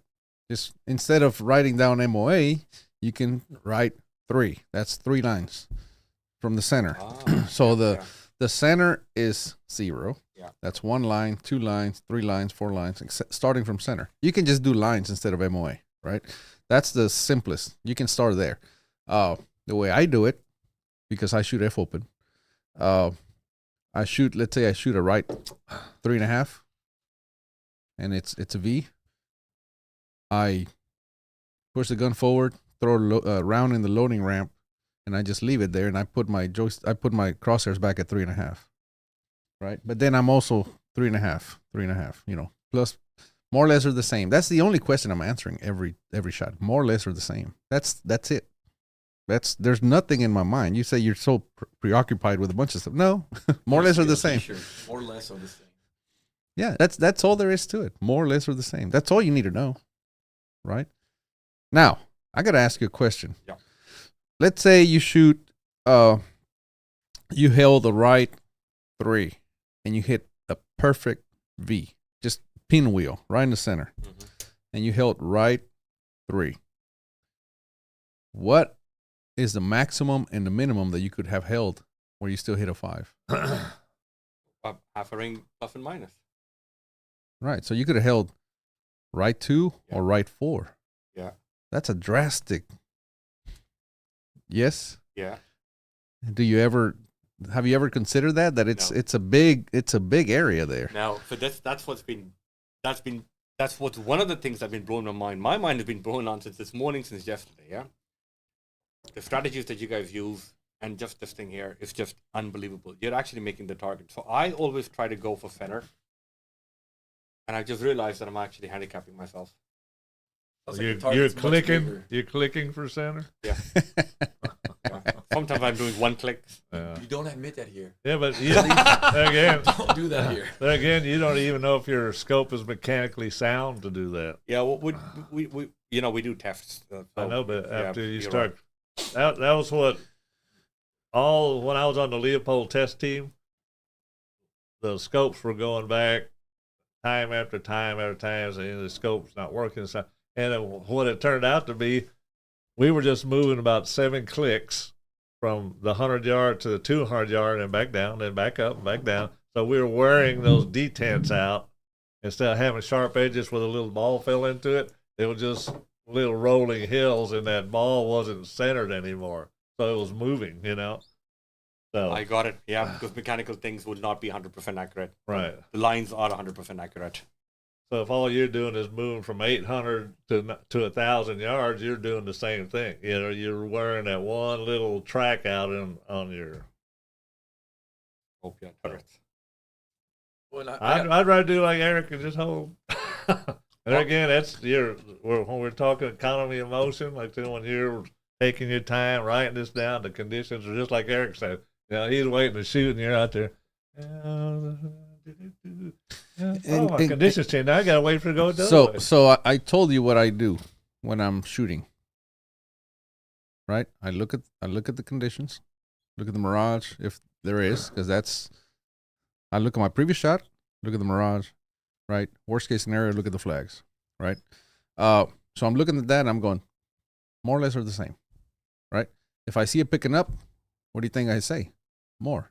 And the minute I see it pick up, what do? One ring. Minimum. Yeah. Minimum, right? So that's all that's going through my head. Now, tell me what you're doing when you're shooting. Oh my God! So here's what I'm doing. Yeah. Here it comes out. Here's another long story. If you look at my plotting sheet, I've got diagrams of flags there that what intensity they are, And what were we what talking direction they about? are. What were we talking about on the flags Yeah. yesterday? Yeah. How can you tell this or that? Well, I make a good educated guess, but I've got so much going on that plotting sheet. So I'm known to be one of the slow shooters. I do 45 seconds, but that's what I'm writing everything down. And then I compare. Sometimes it works, and I've won my share, but I think now I've just been extremely lucky. Coming down here, seeing some of the stuff that Speedy and Erik are doing, and this is what I want to say here now as well. It's pointless trying to reinvent the wheel. Yeah, they've done this stuff, and I've seen the amount of resources that are here. Like they got entire factories going on here, people working on stuff, and I'm like, holy moly, we don't get to see all of that stuff that goes in the background, the thought processes and everything that has gone through what Speedy and Erik have done. It is the most stupid thing to try to discover things on your own. Just start following them, asking the questions, get the answer, and get the flying start. That's my recommendation. I got a question about kind of recap. When do you implement? Like a second ago, you said bookshelf or brackets. Bookends. Yeah. Bookends. I'm sorry. Yeah. When do you start doing that? Because I know it's either more or less. But when are you using someone? Always, right? It's a database that, for example, let's just say if I have to make a tough call, and I go, well, this is more, right? And let's say I've been shooting for 2 days, and go, this is more. Okay, this is like a right 4. That'd be a minute and a half, right? That's a right 4. And I go, man, it just seems more than that. Okay. In the last 2 days, I've never shot past right 4, right? So my bookend is right 4. And I go, well, it seems more than that. Okay. How much can I go safely? Mathematically, forget feelings. Mathematically, how much more can I go and still be safe? One more? Exactly. You can go one more ring. That just puts you on the right of the right edge of the target, right? And I go, okay. If I've at the point where I'm like, I've never seen it go past 4 for 2 days, but this seems like more, I'm gonna give it 5. And then I shoot. Right? No fear, just shoot. Mathematically, it should work out. If I lose it downwind, okay, that was 4. I need it. Okay, let's say you shoot a 4. Just it's a liner. I'm like, okay, I needed 6. You know, 5 would have put it in the middle. 6 would have put it. Okay, so now my new bookend is 5, or even 6, right? So there it's always shifting. It's not always shifting up and down. It's only shifting in one direction, up, right? So what's the most I've seen? So that's my bookends. But during a match, I bookend it as well. So I keep that. That's a running total in my head all the time, and it's a simple running total, like 4, 5. You know, like what's my bookend? What's the most I've had to hold? And that's why you don't move the scope too, because once you start clicking, if you have your scope off, now all of a sudden your bookends change. You get lost too. So anyway, hope that helps. So you said that use Mirage and then flags. What do you use Mirage for velocity, or do you use Mirage for looking at and see if the wind is still the same? Because it's kind of hard to tell sometimes velocity with Mirage. I was going to add to that. What obviously you look at both, and you're holding 1, 2, or 3, or 4, but some of these conditions will make you hold higher or hold lower. So what do you mean higher or lower? So obviously, like Speedy's, wind flags. Oh, I see what you're saying. Yeah. We're talking about aerodynamic jump. Correct. Yeah. Correct. When you start, you hold the right 4 and then, half high, or right 4 1 or too low, or when you start adding that. So this goes back to the basketball and the basket, right? Well, the tuning comes in. Yeah. So if I have a gun that shoots really flat, like 3 inches, AJ is not going to be more than 7 inches if I'm only holding 2 minutes, right? Keep in mind, as long as you're still on the target, you're only, the maximum is 3 minutes. That's 1 mil, less than 1 mil. That's nothing. You know what I'm saying? So it's very little. So for me, I don't worry about holding up or down. I just hold flat the whole time. Now, if it starts, I should still catch the 5 or the 10 ring, right? Because it's not going to push me down half MOA. At least it does. It hasn't. Now, let's say now I had to, especially if I'm doing pair fire, and my previous shot was like a right 4, and now I flipped around. And I got to hold a left 5. Now I'm going to hold up, because that's worth about half MOA. Because now you're not talking 2 MOA. Now you're talking 4 MOA difference.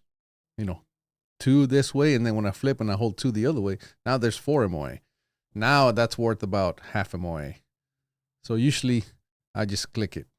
The elevation, I always click.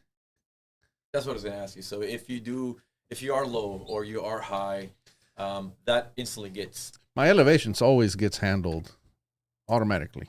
Safety clicking. If I'm high in the 10 ring, I put in 2 clicks down. If I'm high in the X ring, I put in 1. And then if I go low the other way, then I put a click up. And then I safety click. I put enough clicks to move me in the direction I want to go, but not enough that it'll throw me out, right?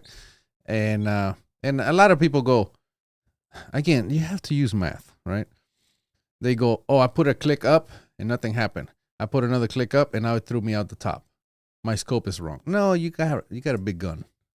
Right. Mathematically, you moved it 2.5 inches, and you're saying it threw you 14 inches? No, it's just your gun. Your gun is not shooting well. That it's shooting a big group.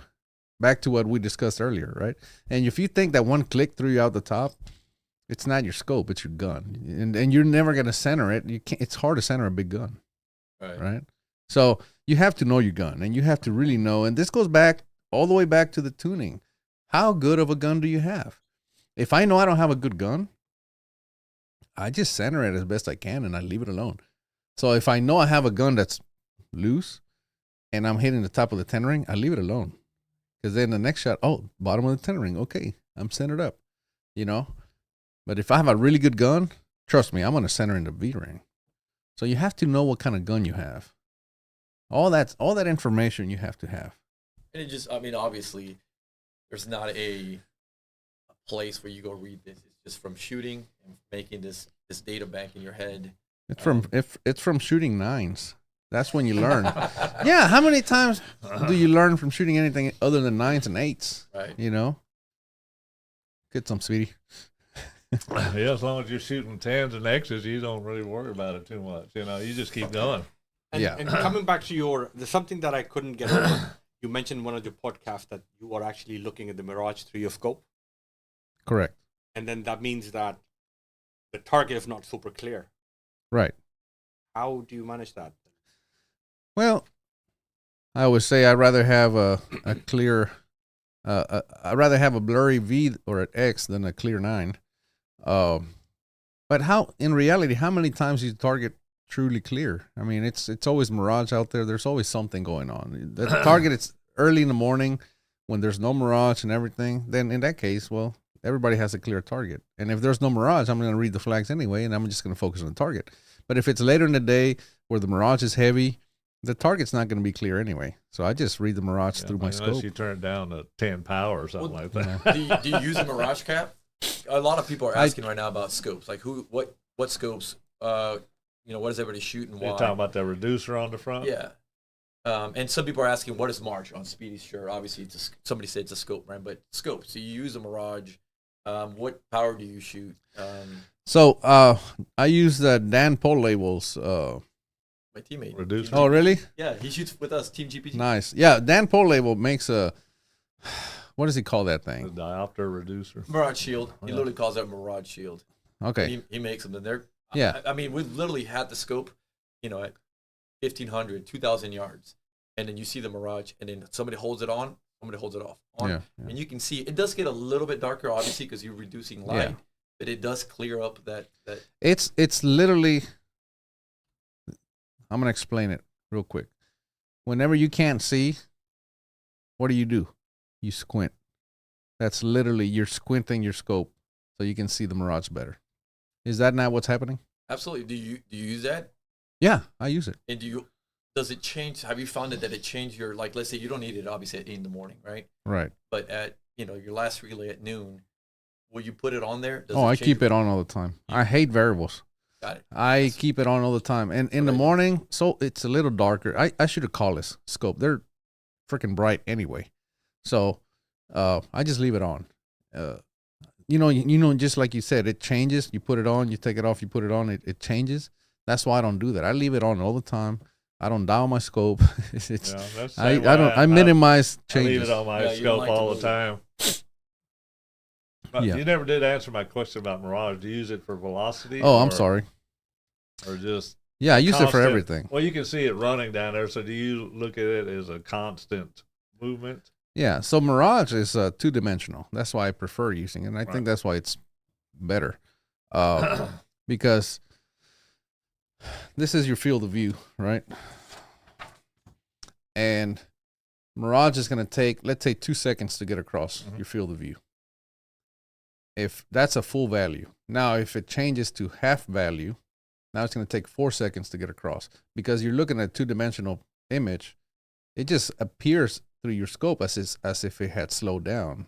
When the speed's the same, but because it changed angle, it's taking twice as long to get across your field of view. So it looks as if it's going slower. So it takes care of angle and velocity all at the same half time. Of that, then. If it takes twice as long, do you? Well, yeah, it's half. Cut that in half. Well, but I mean, you see it as the Mirage slowing down. Right. I don't, so. He's not trying to add miles per hour or anything to it. No, it's more? Less. It would be less. More The than answer would be less. Yeah. Exactly. So that's exactly how I read it too. Yeah. I don't try. Remember, I told you that yesterday. I don't try to use it for velocity. I'll use it for angle. And that's just exactly what he's saying right there. F-Class John said that he used his March Majesta at 80 power the entire national. Who's F-Class John? Is that the new mid-range national That champion? is the champion. Yeah, of course. We've heard of him. In fact, we're going to bring him up here shortly. Uh-oh. Is it a good time to bring F-Class John up now? He came into the He conversation. did come into the conversation. Okay, so people are saying, talking about the Mirage Buster. I don't know. I know Dan Poleva was the original guy that came up with this. There's been others that are coming out now. That's why I'm saying I don't know what Dan Poleva calls, but that's the one I use. That's Dan's version. There's others now that are adjustable. and back to me going, I don't like changing. I think the original ones came out on and I may be wrong about this, but the first ones I ever saw came with a March scope. I was to say my March Majestic came with one. Yeah, I It's a mean lot back more open. back in 2010, 11, when I got one of my 50 power scopes, it came with it. Okay. Whether you chose to use it or not. But that you couldn't get it for any other scope. Yeah. So Dan Polabel, I think he calls it. Some people are saying he calls it a Mirage cap. I don't know what Dan calls it, but that's the one I use. Dan Polabel's version. That's the ones I've always used. Yeah. For some of my Night 4 scopes and That's some of what the we other used ones. to. Yeah. And obviously. Yeah. I mean, his fit just perfect. I mean, the threads. And I don't know what the Steve Taylor, hang on. Steve Taylor saying, I'm sorry I missed most of it. I'm in surgery getting shoulder replaced. Well, your priorities are screwed up, my friend. Yeah. We're more important than that shoulder. You can get that fixed anytime. Yeah. But good luck on your recovery because you missed half of this. Yeah. Anyway, the beauty about it is, Steve, well, I hope the speedy recovery. Yeah. Unintended. Yeah. And thank you for joining us. All right. Talking about F-Class John. Okay. I asked you yesterday when we were talking about the podcast, I asked Erik, I said, so what happened to F-Class John? Because, and I don't know how to put this in a nice way, but he seemed to be a mediocre shooter. Like he understood how to shoot F-Class, but something happened at this Nationals right here that kind of took him to the top. And I asked Erik, so what did F-Class John do different this Nationals that he's done in the past? And Erik was kind enough to share his recovery with me. So I'm gonna let Erik fill the rest of you guys in, and really it shows how important equipment is in this game if you want to become one of the elite or the top shooters. All right. Well, I just text John, but he hasn't answered me, so I'm just going to send it. Back in April, this has been going on for a while, where I've been trying to help John as much as I can. He's a friend of mine, so I'm trying to help him. I help anyone that needs help, but obviously my friends I try to help a little more. Mm-hmm. Sometimes I help them against their will, which is I know a lot. We're equal opportunity offenders. which is all right, I think he's answering right now. All right, I'm gonna send it. You say we're okay? Yeah. Well, we love you, F-Class John. Yeah. So I've been trying to help him against his will for a few years now. And he came out here in April for the Texas State Rifle Association match. Yeah, I remember the long range, which, by the way, I need to talk about later. And he's out there, and I'm watching him shoot, and he's slapping the trigger. And I'm watching him. Right. All right. Where did I hear that before? So it seems like only yesterday. Anyway, so he's out there, and I'm watching him shoot, and he's slapping the trigger, and I mean, he's like not even getting anywhere near that rifle. He kind of just leans over and whack, and he just whack, and I'm like, and sometimes he'll catch the trigger guard, and sometimes he'll hit. One time he actually completely missed it, and then he just came back and got it on the second. Yeah, strike. Man, you only had that on video. I know, but so I'm watching him, and I go, all right, dude, we got to talk. Like, did I put that on vertical tips there? Maybe I should. Don't slap the trigger. So I said, all right, John, I don't know what's going on here, man, but you got to stop doing that. Like, there's no way. Like, you're obviously not consistent. You can't even slap it every time. Sometimes you completely miss it. I said, how about you try just controlled squeeze? Just work on that. And so he's working on that. And then I said, okay, now hang on to the gun. Like, it seems like the gun's just going everywhere. Well, I like free recoil. Well, that's fine, but maybe free recoil doesn't like you. Yeah, so you're not doing it well. Let's work on that as well. So his gun is not shooting very well. And I said, you know what? Shoot my gun. I know my gun's good. Shoot mine. That'll be a better indicator whether this is working or not. So he gets on my gun, and I mean, he just starts spraying some little groups at 1,000 yards. Take it away from him right there. Well, no, what I said was, okay, now Quit wearing it out. Now shoot your way.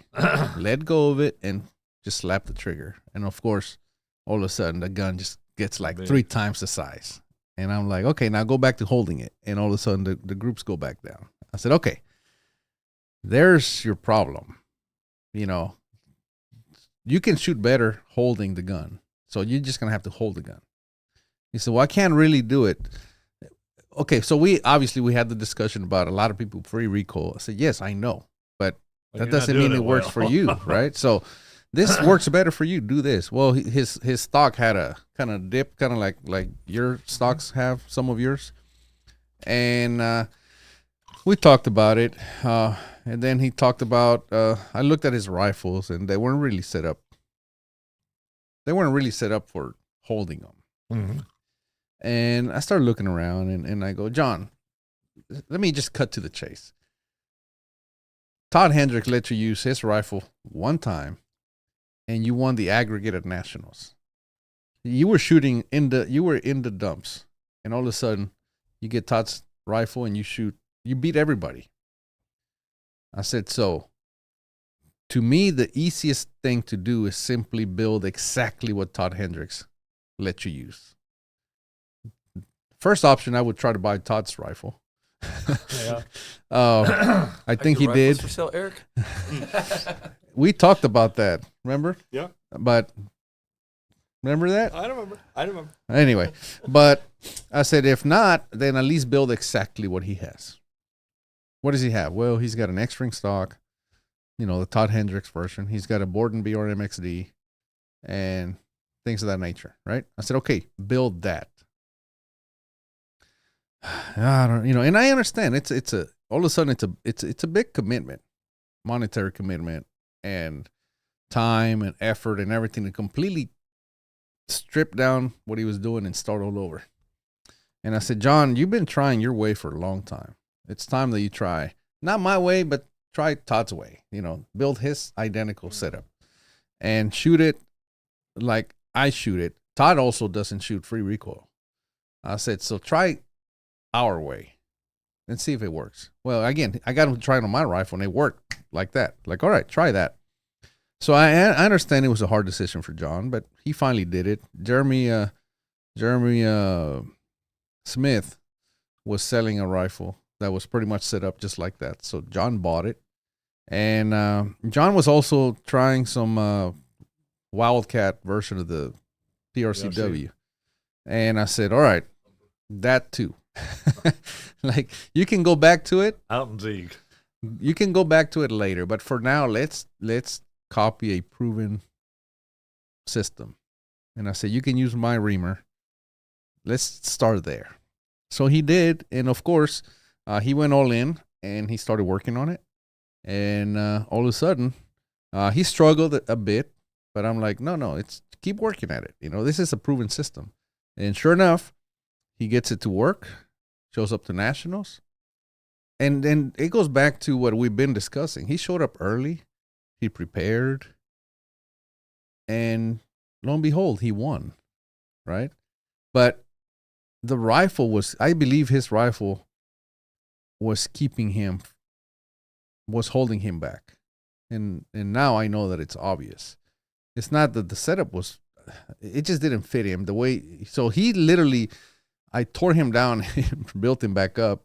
He did most of the work. I just did the criticizing, Marine Corps way. Yeah, I just did the criticizing, which I'm good at. Yeah. But it came from a place of trying to help him, and it worked. Now, I would use a lot of examples, and he probably got sick of it, but whatever. Now that he won, I don't feel bad. Yeah. There was a guy that we met at Bayou. I forget his name, but he drove that blue Corvette, that Gucci Corvette. And I think he bought one of your rifles or something. Yeah, we built him one. 284. You built him a rifle. The guy shows up to one of the first matches, I think one of his first matches, and it shoots a 596 at 1,000 yards.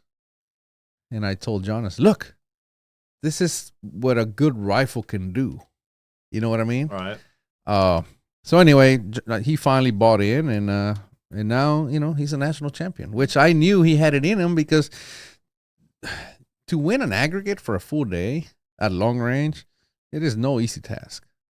When I won the Southwest Nationals, I never won, not even a single match, much less an aggregate for the day, you know? So I knew he had it in him. He just needed a better gun. Was he working on his second gun now, the backup? He is. He is. But anyway, I see Johnson it's in the comment section. But anyway, you know, so yeah, I mean, he's gear. pretty fortunate to have somebody that at least had the balls like you did to, you know, take him under your wing, say, hey, buddy, you know, you're my friend. I don't like seeing you suffer, you know. Yeah. And you lent him your gun, and you could show the difference. He saw Todd's gun, and now, well, there's the results. You've seen it. Yeah. And he actually shot pretty good in the 1,000 yards, except for that first day, wasn't it? Yeah. Well, the first match, he kind of, he got in his own head. I think you've got everybody, you know, and you've got all that pressure on you. It's pretty hard to. Well, I think he got in his own head, and that's another thing that I've been trying to work with him on. And I actually had that conversation with him a day or two ago, where, you know, he's like, well, you know, it's expected. No, it's not. Well, it's put the other one behind you and just shoot. And I get it. Trust me. It's like you and me, when we show up at a match, they just expect us to perform. So you've got that pressure on you before you even start the match, you know. How do you think you'll do? How, you know, it's just like, somebody's got to win, might as well be us. Well, let me ask you this. How much, obviously, he's talking about the board actions. How much do you, you know, give the board in action as a superior action, as, you know, as a bat? Or, you know, what's the difference? Why does that change so much? Or what is it about it that's different from a bat or Kelby or something? I've never shot a bat, so I don't know. But it's a proven formula. Well, I'll speak up to that. Yeah, there you go. Let me speak up to that, because I work on them daily, you know. I'm going to say that over the last 4 years, I've seen a lot of changes in the bat actions, you know. And I've seen, and I hate to, I'm not trying to badmouth any of my vendors, but you've just seen changes, some for the better, some for the worse, and then you've seen some inconsistencies in them. But on the Bordens, every one of them I've ever got has always been almost identical to each other, you know. So much so where you could, and I wouldn't recommend this, but so much so that you could almost bed one in one stock and bed another stock with that same action and take almost any other bat and put it right in there. But the consistency in headspace, the consistency in thread diameters, the consistency in the firing pin falls. Jim and I have talked a little bit. He's made a few modifications, you know, and I think the new Black Knight is going to take into account that everything we do, so the average gunsmith won't have to do anything to them. You know, just put a barrel on them and go. So he's starting to see, you know, from experience, all of these things that have to be more consistent, especially at longer ranges. And he's not one of these people who said, oh, you know, I'm not going to do that, you know. He's always looking like I am to make the products better, and I, you know, I'm sure he hates to change anything in his baby because it's his, you know. And for somebody to tell him something, you know, we all get our feelings hurt when we're in love with something. Somebody says something about it, or criticizes it, but he's one to take everything into account and look it over, you know, and discuss it with you. And if he feels it's better, it's in there, you know. So I think that new Black Knight is going to be the next step up from the BRM XD. It's going to have the same footprint and everything, just all the fire control, the bolts, and everything is going to be different. Let me ask you this. Like, if you go through a bat action and you do all the, you know, blueprinting, just call it a bat am, and you go through his BMRX or his board or whatever, is it? I mean, the new ones, the new BRM XDs, you don't have to do anything to it, really. You don't have to do anything. I don't put a barrel. I just go through there and just make sure that all the little burrs and stuff are missing out of it, you know, and that everything is, because You assume everything's broken. That's why you got to go through. You look. That's perfect. That's my saying, right? Everything's broken until you check it. So I just go through it so that nothing can come back from the shooter or cause him to lose a match or anything. You know, I'm kind of Jim's second QC. But I mean, there's nothing you need to do to them. When I went to the Bordens, I noticed immediately that my groups were smaller. My average, right? My average shrunk. I'm talking at 1,000 yards, right? And of course I thought, well, it's this barrel, right? Then the second barrel, it's about the same. And the third. So then I called Jay Christopherson. I said, hey, because he and I switched about the same time. Well, I had serial number 1 and 2. Jay had 3. So number 3. So I said, hey, have you noticed anything like in your group sizes? He goes, yeah, man, these shoot better than what I had before. I said, okay, so I'm not just crazy. He goes, no. So then I called Jim Borden. I said, hey, this is what I've noticed. I've checked with Jay as well. We both have noticed that our average group size has shrunk. Why? And that's when he went into the firearm control and all the things that he's done over the years to make sure that his actions are, like Speedy said, ready to go from the get-go, and they're as good as can be. You don't have to do anything. You get a board in action, you put a barrel on there, trigger, and you go. Whereas some of the other custom actions, you get them, and then you gotta fix them, and then you gotta speedify them, and then you got something pretty good, right? So that's the difference, right? So when I told John to get one, I said, dude, just get one of these, and you're good to go. Here's the reamer that I've been using that I know works. Here's dies. I gave him, John had one of the first Cortina Precision full-length sizing dies for the PRCW. Here you go. Here's the bushing that I use. Turn your next to this, everything. Yeah. And I said, if that doesn't work, then it's you. Go shoot bench rest. Yeah. But anyway, so that's what happened there. And he thinks he's happy for winning. This guy's freaking happy because, I'm number one, because I knew he had it in him, and 2, because I literally tore his ass down and built him back up, and I was hoping it would work.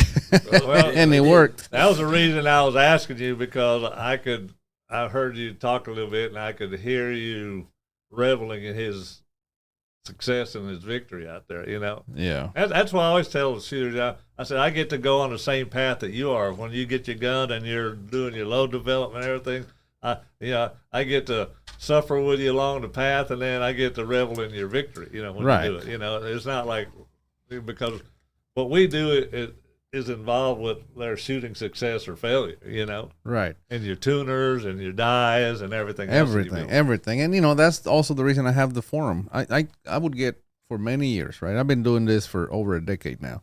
Messages, emails, people asking questions. And I found myself answering the same question over and over and over, right?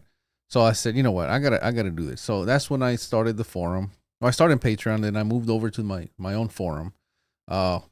And it's all there now. Yep. And we keep adding more. As you know, there's some stuff in there that you and I have done together that's not public. It's there.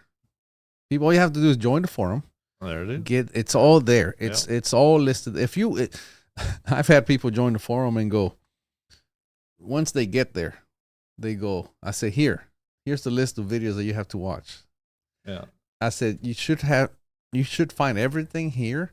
If not, it's a forum. You can post a question.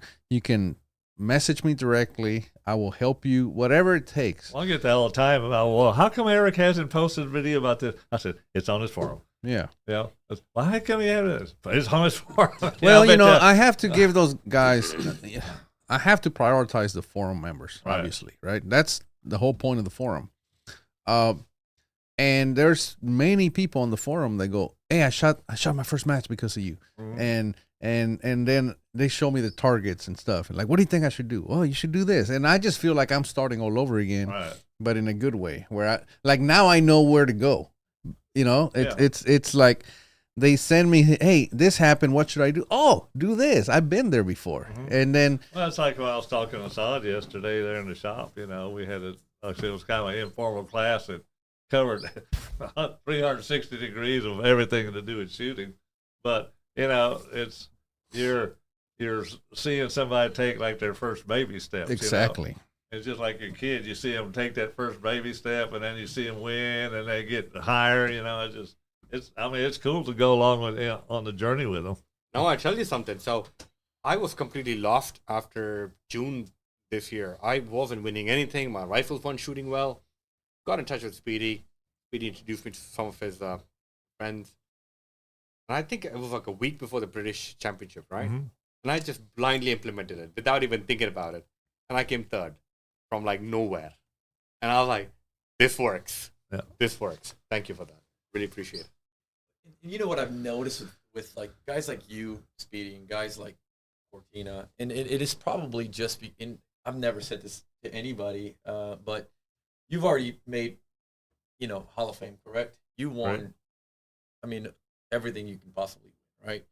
I think guys like you at one point take pride in what you leave behind, right? Like a legacy. Because at one point, all the trophies, everything that's up on the wall, hopefully not, but it may go away once you're gone, right? But it's what you left behind. Don't kill me off too soon. Oh no, but you know what I mean. It's you trying to leave a legacy above in the trophies and the certificates that you have up on the wall. And I think that's the reason why you guys do what you do and help out, because you take joy and you take pride in seeing somebody else do it. I think another thing is that I know that I do, and I'm pretty sure that Erik, that we love what we do. And it's fun to share that love with everybody else. If you want to call it love, whatever it is, it's just Passion. Yeah. But I love you, Erik. I love you too, Speedy. But, You too, fanboy. Well, I love you all too, guys. I love you all too. so like Assad, right?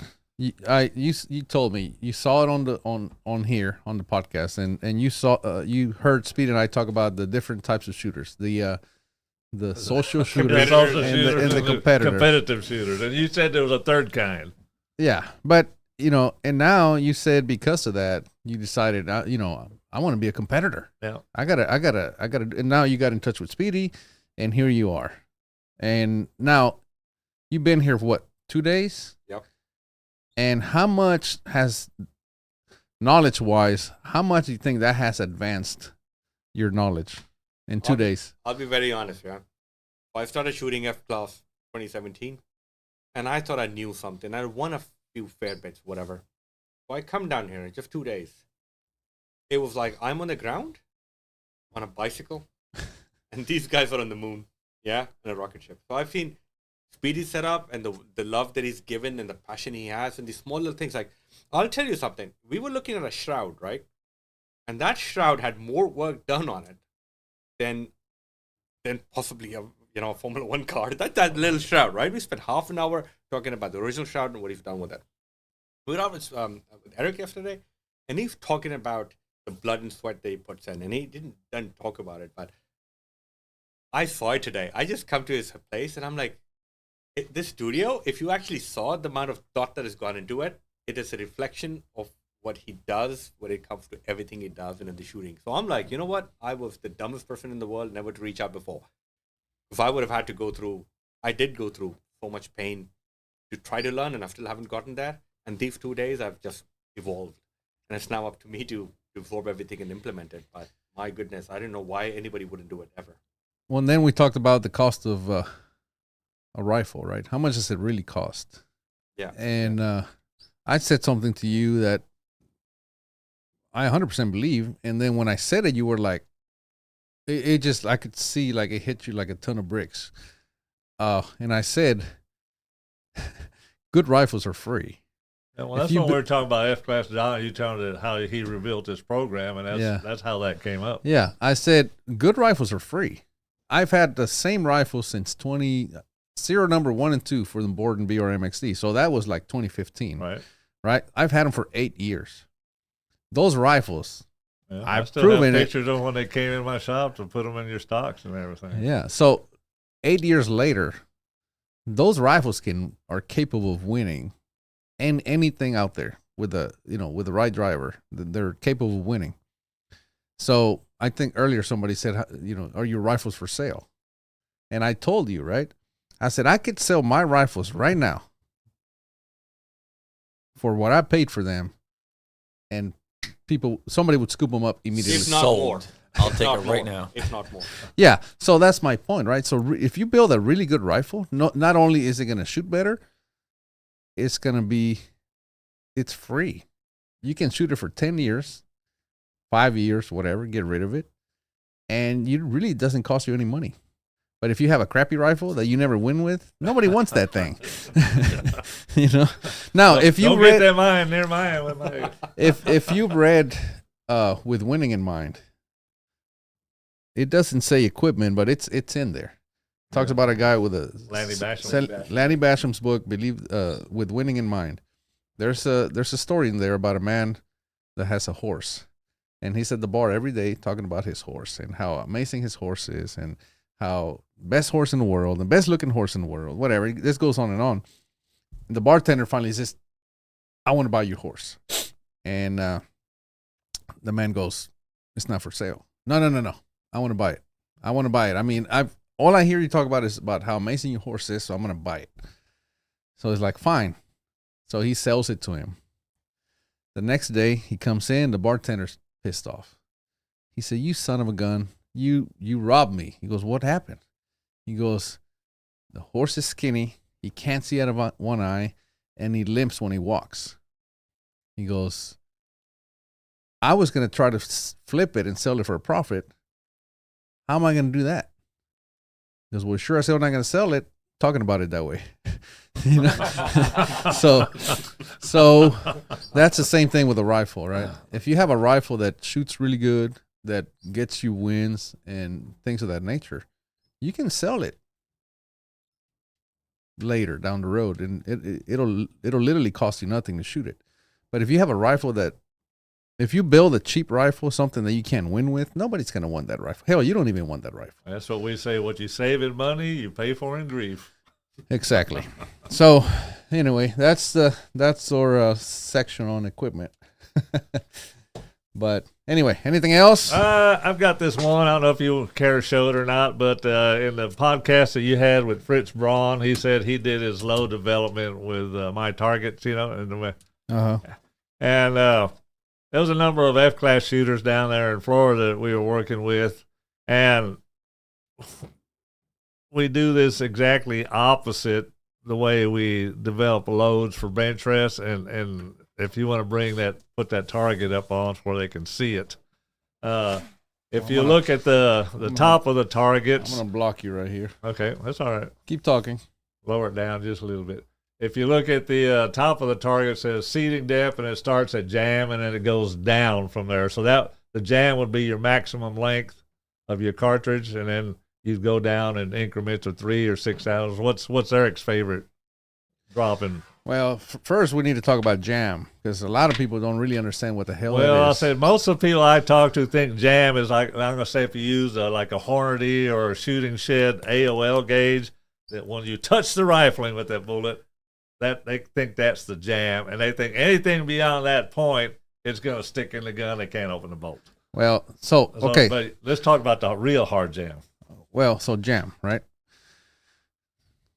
There's 3 places where you can put your bullet. You can jump it. That's easy, right? It's not touching anything. It's jumping into the lens. And then you can specify the amount of jump. That's simple. Then you can touch the lens, right? That's where most people start. Touch. They find touch and they go, I'm 20 thousandths off the lens, or 5 or 20 or 30 or 80 or whatever, right? So that's easy. That's jump. And then you have jam. That's the one that confuses people. Jam is the point where your bullet sticks in the rifling.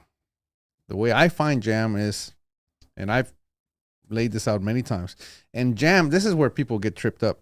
Jam is neck tension specific.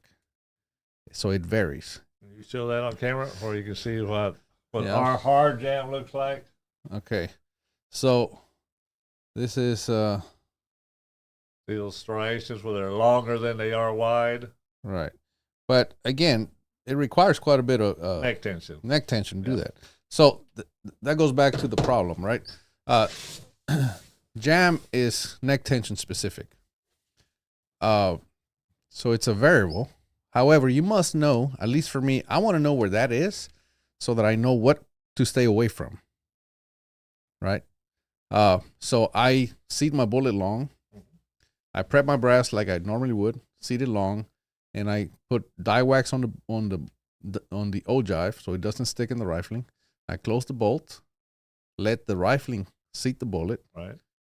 I slap the bolt open fast, and then I open it and I measure again. And I measure how much it's seated, how much deeper it is.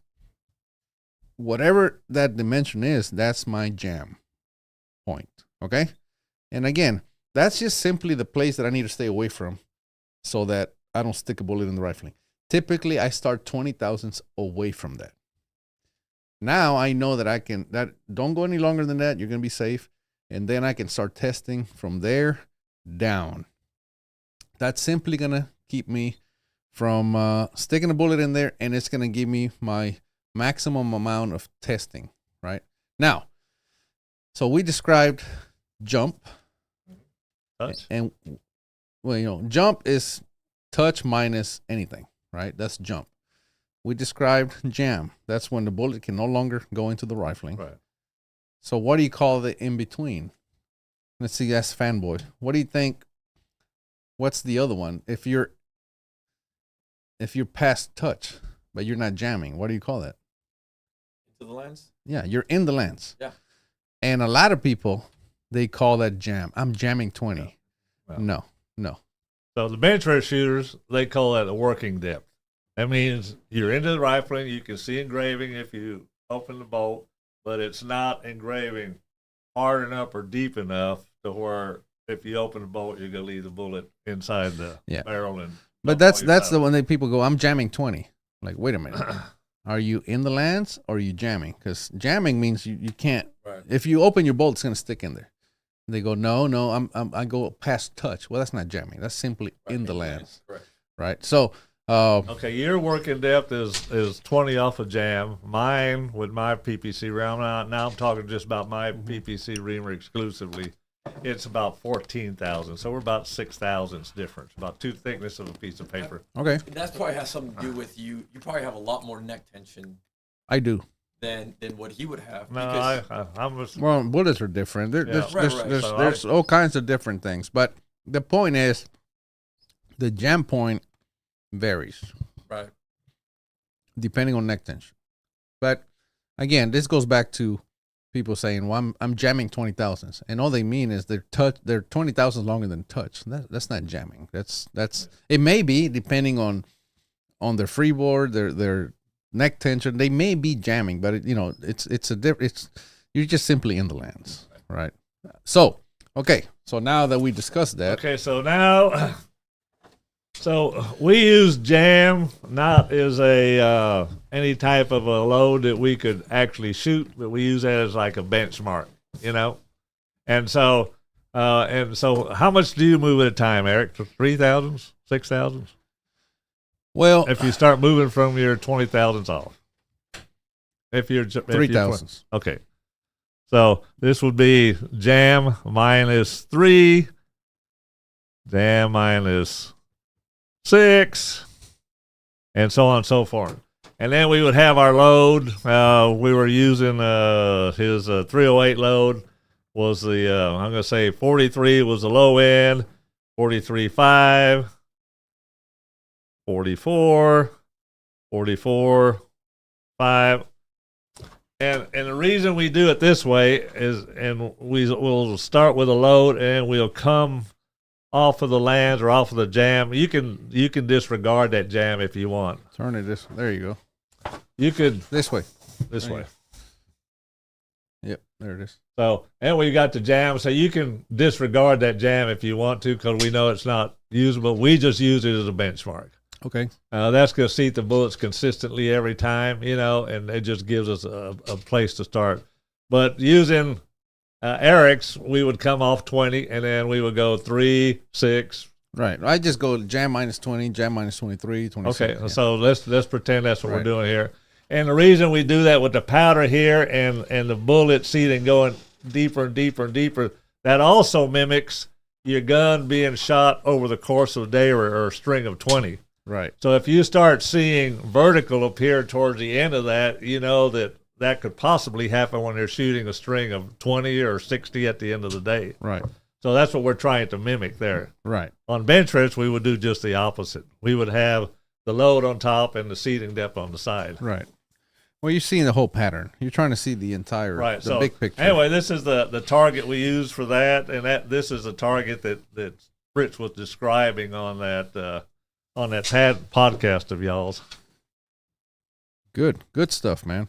Like I said, now what about, I can send you the PDF where you can put it on. Send me the PDF. I'll put it Okay. on the forum. And if you're not a forum member, then I guess you don't get it. Yep. This is all good stuff. Now, I'll be back. all right. Assad, what do you have? Entertain us. Well, no. So Erik keeps talking about the forum, right? He keeps talking about it. And here's the deal, right? If I go to a match, and I'm not counting the components and the time and all that, just the time that I spend, that runs into hundreds of pounds, $100. Sometimes you go to a different range, it's thousands of pounds, dollars. Why would we waste that, discovering things by fluke, and not spending $15 and getting a cheat sheet and answering all the questions and getting that level that you would have spent years on? So I think it's a no-brainer, really. So and the funny thing is, for all the skeptics who think, oh, it's this and that, I mean, I've seen Erik's setup here, right? I think his electricity bill is probably more than what he probably spends on, all those machines I've seen that he doesn't show us. My goodness, yeah, he's got a proper setup here, CNC machines, lathes, and everything. Well, I think really, genuinely, he's doing it out of the love of his heart. And something interesting yesterday also, and you'll love this. So I was with Speedy, and Speedy was so magnanimous. He was getting calls from all over the world. He didn't pick up a single call, and I was counting like 28 calls he got. He didn't pick up a single one. And then call comes in, Erik Cortina. Hi. He picks up. But he has the ultimate respect for you. And I think I know awesome. why. And it's just because both of you guys are magnanimously trying to help everybody else. There is no like self-interest other than making other people better. So strongly recommend it. It's been an experience for me. Well, thank you. Thank you very much. I'm so glad you're here, man. That's awesome. That just, I don't know. I guess in a way it shows the reach that we have and the not everybody's going to take this content and realize it. When the student is ready, the professor will appear. And some people are just not ready. I see someone in the comments says, I don't compete, but man, it's tempting to jump in the rabbit hole feet first. It is so much fun. It is so much fun, especially when you're getting the results. And listen, you can watch podcasts, you can read, you can ask questions, you can go to the range by yourself for many, many years, and you're going to learn. But I guarantee you go to the first match, just go to one match. You're going to learn way more than you're going to learn in a year worth of shooting just by watching others. And you're going to meet a lot of really cool people. So just go shoot a match. Don't try to go win. Just go learn. You're going to learn a lot. Do you agree? No, absolutely. And the thing about that I found out was in England or Pakistan or whatever, when we shoot, the people who have firearm licenses, they've got to go through a lot of hoops. And they're a good guy, yeah? But I found the same here in the US. I mean, I went to a shooting range randomly. They wouldn't let me shoot because I didn't have a US address. Oh, yeah. Talk about that. That's a good story. So I got in here early, right, to Texas. And I didn't tell anybody that I'm coming here. And I had time to kill because I'm trying to call people, try to see if I can get, some time from them because these guys are busy people, right? So I go up to a shooting range and The bullet hole. the bullet hole, right? So I get down there, I stand in the queue, and I see all these people shooting. And when it's my turn, they said, well, we can't let you shoot because you don't have a U.S. address and you're not a U.S. citizen and, you need to have a sponsor to sponsor you. So I'm like, well, the rules are the rules, and I'm about to head back. And right then, like all these hands get raised up. We go like, we'll sponsor him, and but there's a condition. What's the condition? The condition is you're not going to spend any money renting guns. You're not going to spend any money buying ammo. You're going to use our guns. They're much better than what's on here for rent. You're going to shoot as much as you want. And it was unbelievable. But here I am shooting all sorts of like guns and everything, and I was feeling bad because I was going through ammo like there's nothing, and they were like, no, keep shooting, keep shooting. And that's the brotherhood that we have. There's just absolute love between people in the shooting community. There's absolutely magnanimity, and it was amazing. And when I was leaving, the guy who said, well, I need to have a membership, whatever, he gives me a complimentary card. He goes like, now you're one of us, and come in anytime, you're welcome. And in the UK, you can't even have pistols. Is that correct? No, you can't have handguns. And even firearms, you got to go through so many hoops to get a firearm. Like you got to go through like a police interview, health check, a mental check, and whatnot. So, but the fact is that all the people that I've met here, unbelievable. The shooting community globally is the brotherhood. And I never thought I'll find friends again after secondary school, like, the really close friends. But I found so much more, in the shooting community. But coming out to any matches, be in England, be my guest, be our guest, come down to the US or wherever, and you'll have nothing but fun. That's my message. That's what I would say. I love this. I love this community. This is, if rifles were women, they will be my girlfriends, and this will be my brotherhood, my family. All right, we're about to wrap it up. Yes, we've been at it for 2 hours and 23 minutes. Holy smokes. Doesn't seem like that long, does it? Oh, the only thing I've got to say that I meant to mention when we're talking about changing firing pin springs, I like Erik's theory is change them when you change barrels, not in the middle of a match or in the middle of the life of a barrel. Another thing that can happen too is some of the springs are wound opposite. You may have a right hand wound spring and a left hand wound spring, and they'll completely change the way the gun shoots. Wow. So be very careful of that. So I'm just gonna say that you've got the standard pin and you're boarding, and you don't want to buy one from Jim for some reason, or you can't get one, and you order one from Wolf. Make sure that they're wound in the same direction, so that really changes the way a gun shoots. You wouldn't believe how big a difference it makes. I did that to my bats one time. I had ordered from a company we have a different company that makes them for us. And for some reason, they send me all left-hand wound springs. And I couldn't get those guns to shoot to save my life. I started taking, and I just happened to grab one of the other ones I had there that was one of the older ones. I said, man, the coils are going like this. They were both opposite. I put the old one back in, the gun started shooting, put the left-hand wound one, and it wouldn't shoot. So what dynamics that changed, I can't tell you, but it made just such a tremendous difference that the gun wasn't even competitive.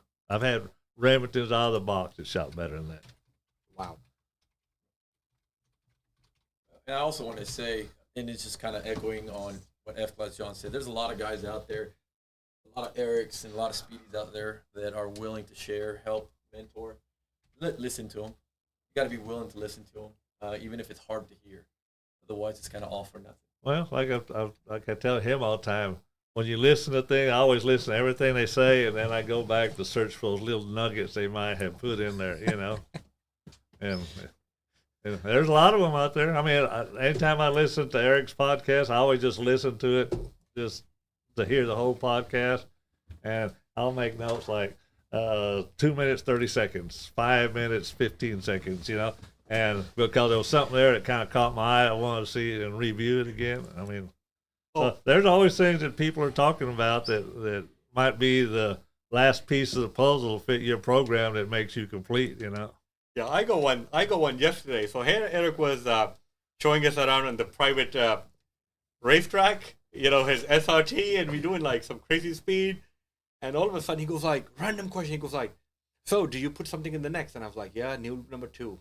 And then he just says, oh, that's just to try to hide the problem. And then he just goes on something random, right? I didn't think much of it. And then a night of reminiscing, and I was like, wait a minute, he's right. That is to hide a problem. And, we can have sorted out afterwards. But that's the little nuggets you get from random conversations.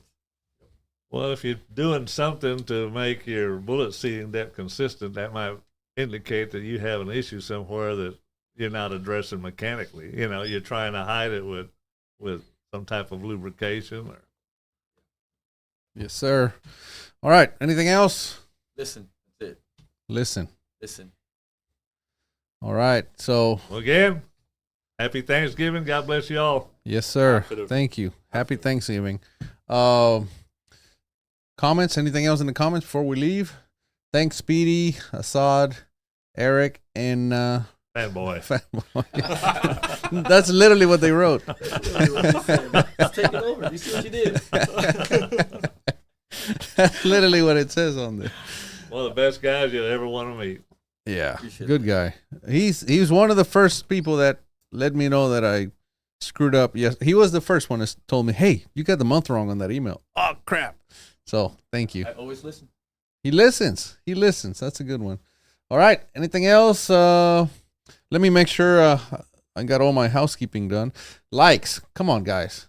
There's 287 of you and only 195 likes. This is literally costing you just nothing. Just hit the like button. That's it. Speedy, going back to the thumbnail. Shooter of the year? Oh, yeah. Talk to us about that. Just pure luck. What does No that mean? skill involved at all. No, it was just the same thing. You know, at my age, it's hard to stay competitive year to year. You're always having to reinvent yourself and take a look at the work you're doing and what you can do to improve it. And you know, the testing grounds is the range and the competition itself. So I try to take anything new that I've learned to the field and compete with it, and then try to be successful with it. And if it is successful, well, then I can pass it on to my customers and the rest of the shooting fraternity, just like we're doing right now. So we want to prove, just like Erik said, you got to prove that it works, you know, before you can, you know, distribute it to anybody else. So I like everybody to win, just like I like to win. So I know Erik likes to win. Every guy here is here because we like to win. So Yep. just trying to make it easier for you. That's all. Yes, sir. Thank you very much. Henry?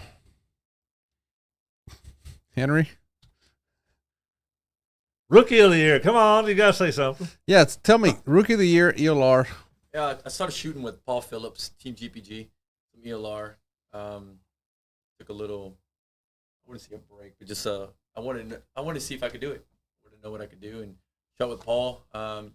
One season, won Rookie of the Year. Got fifth at King of One Mile, so it's fairly good. Obviously, a lot of thanks to Speedy. Fourth loser, but that's all right. Agreed.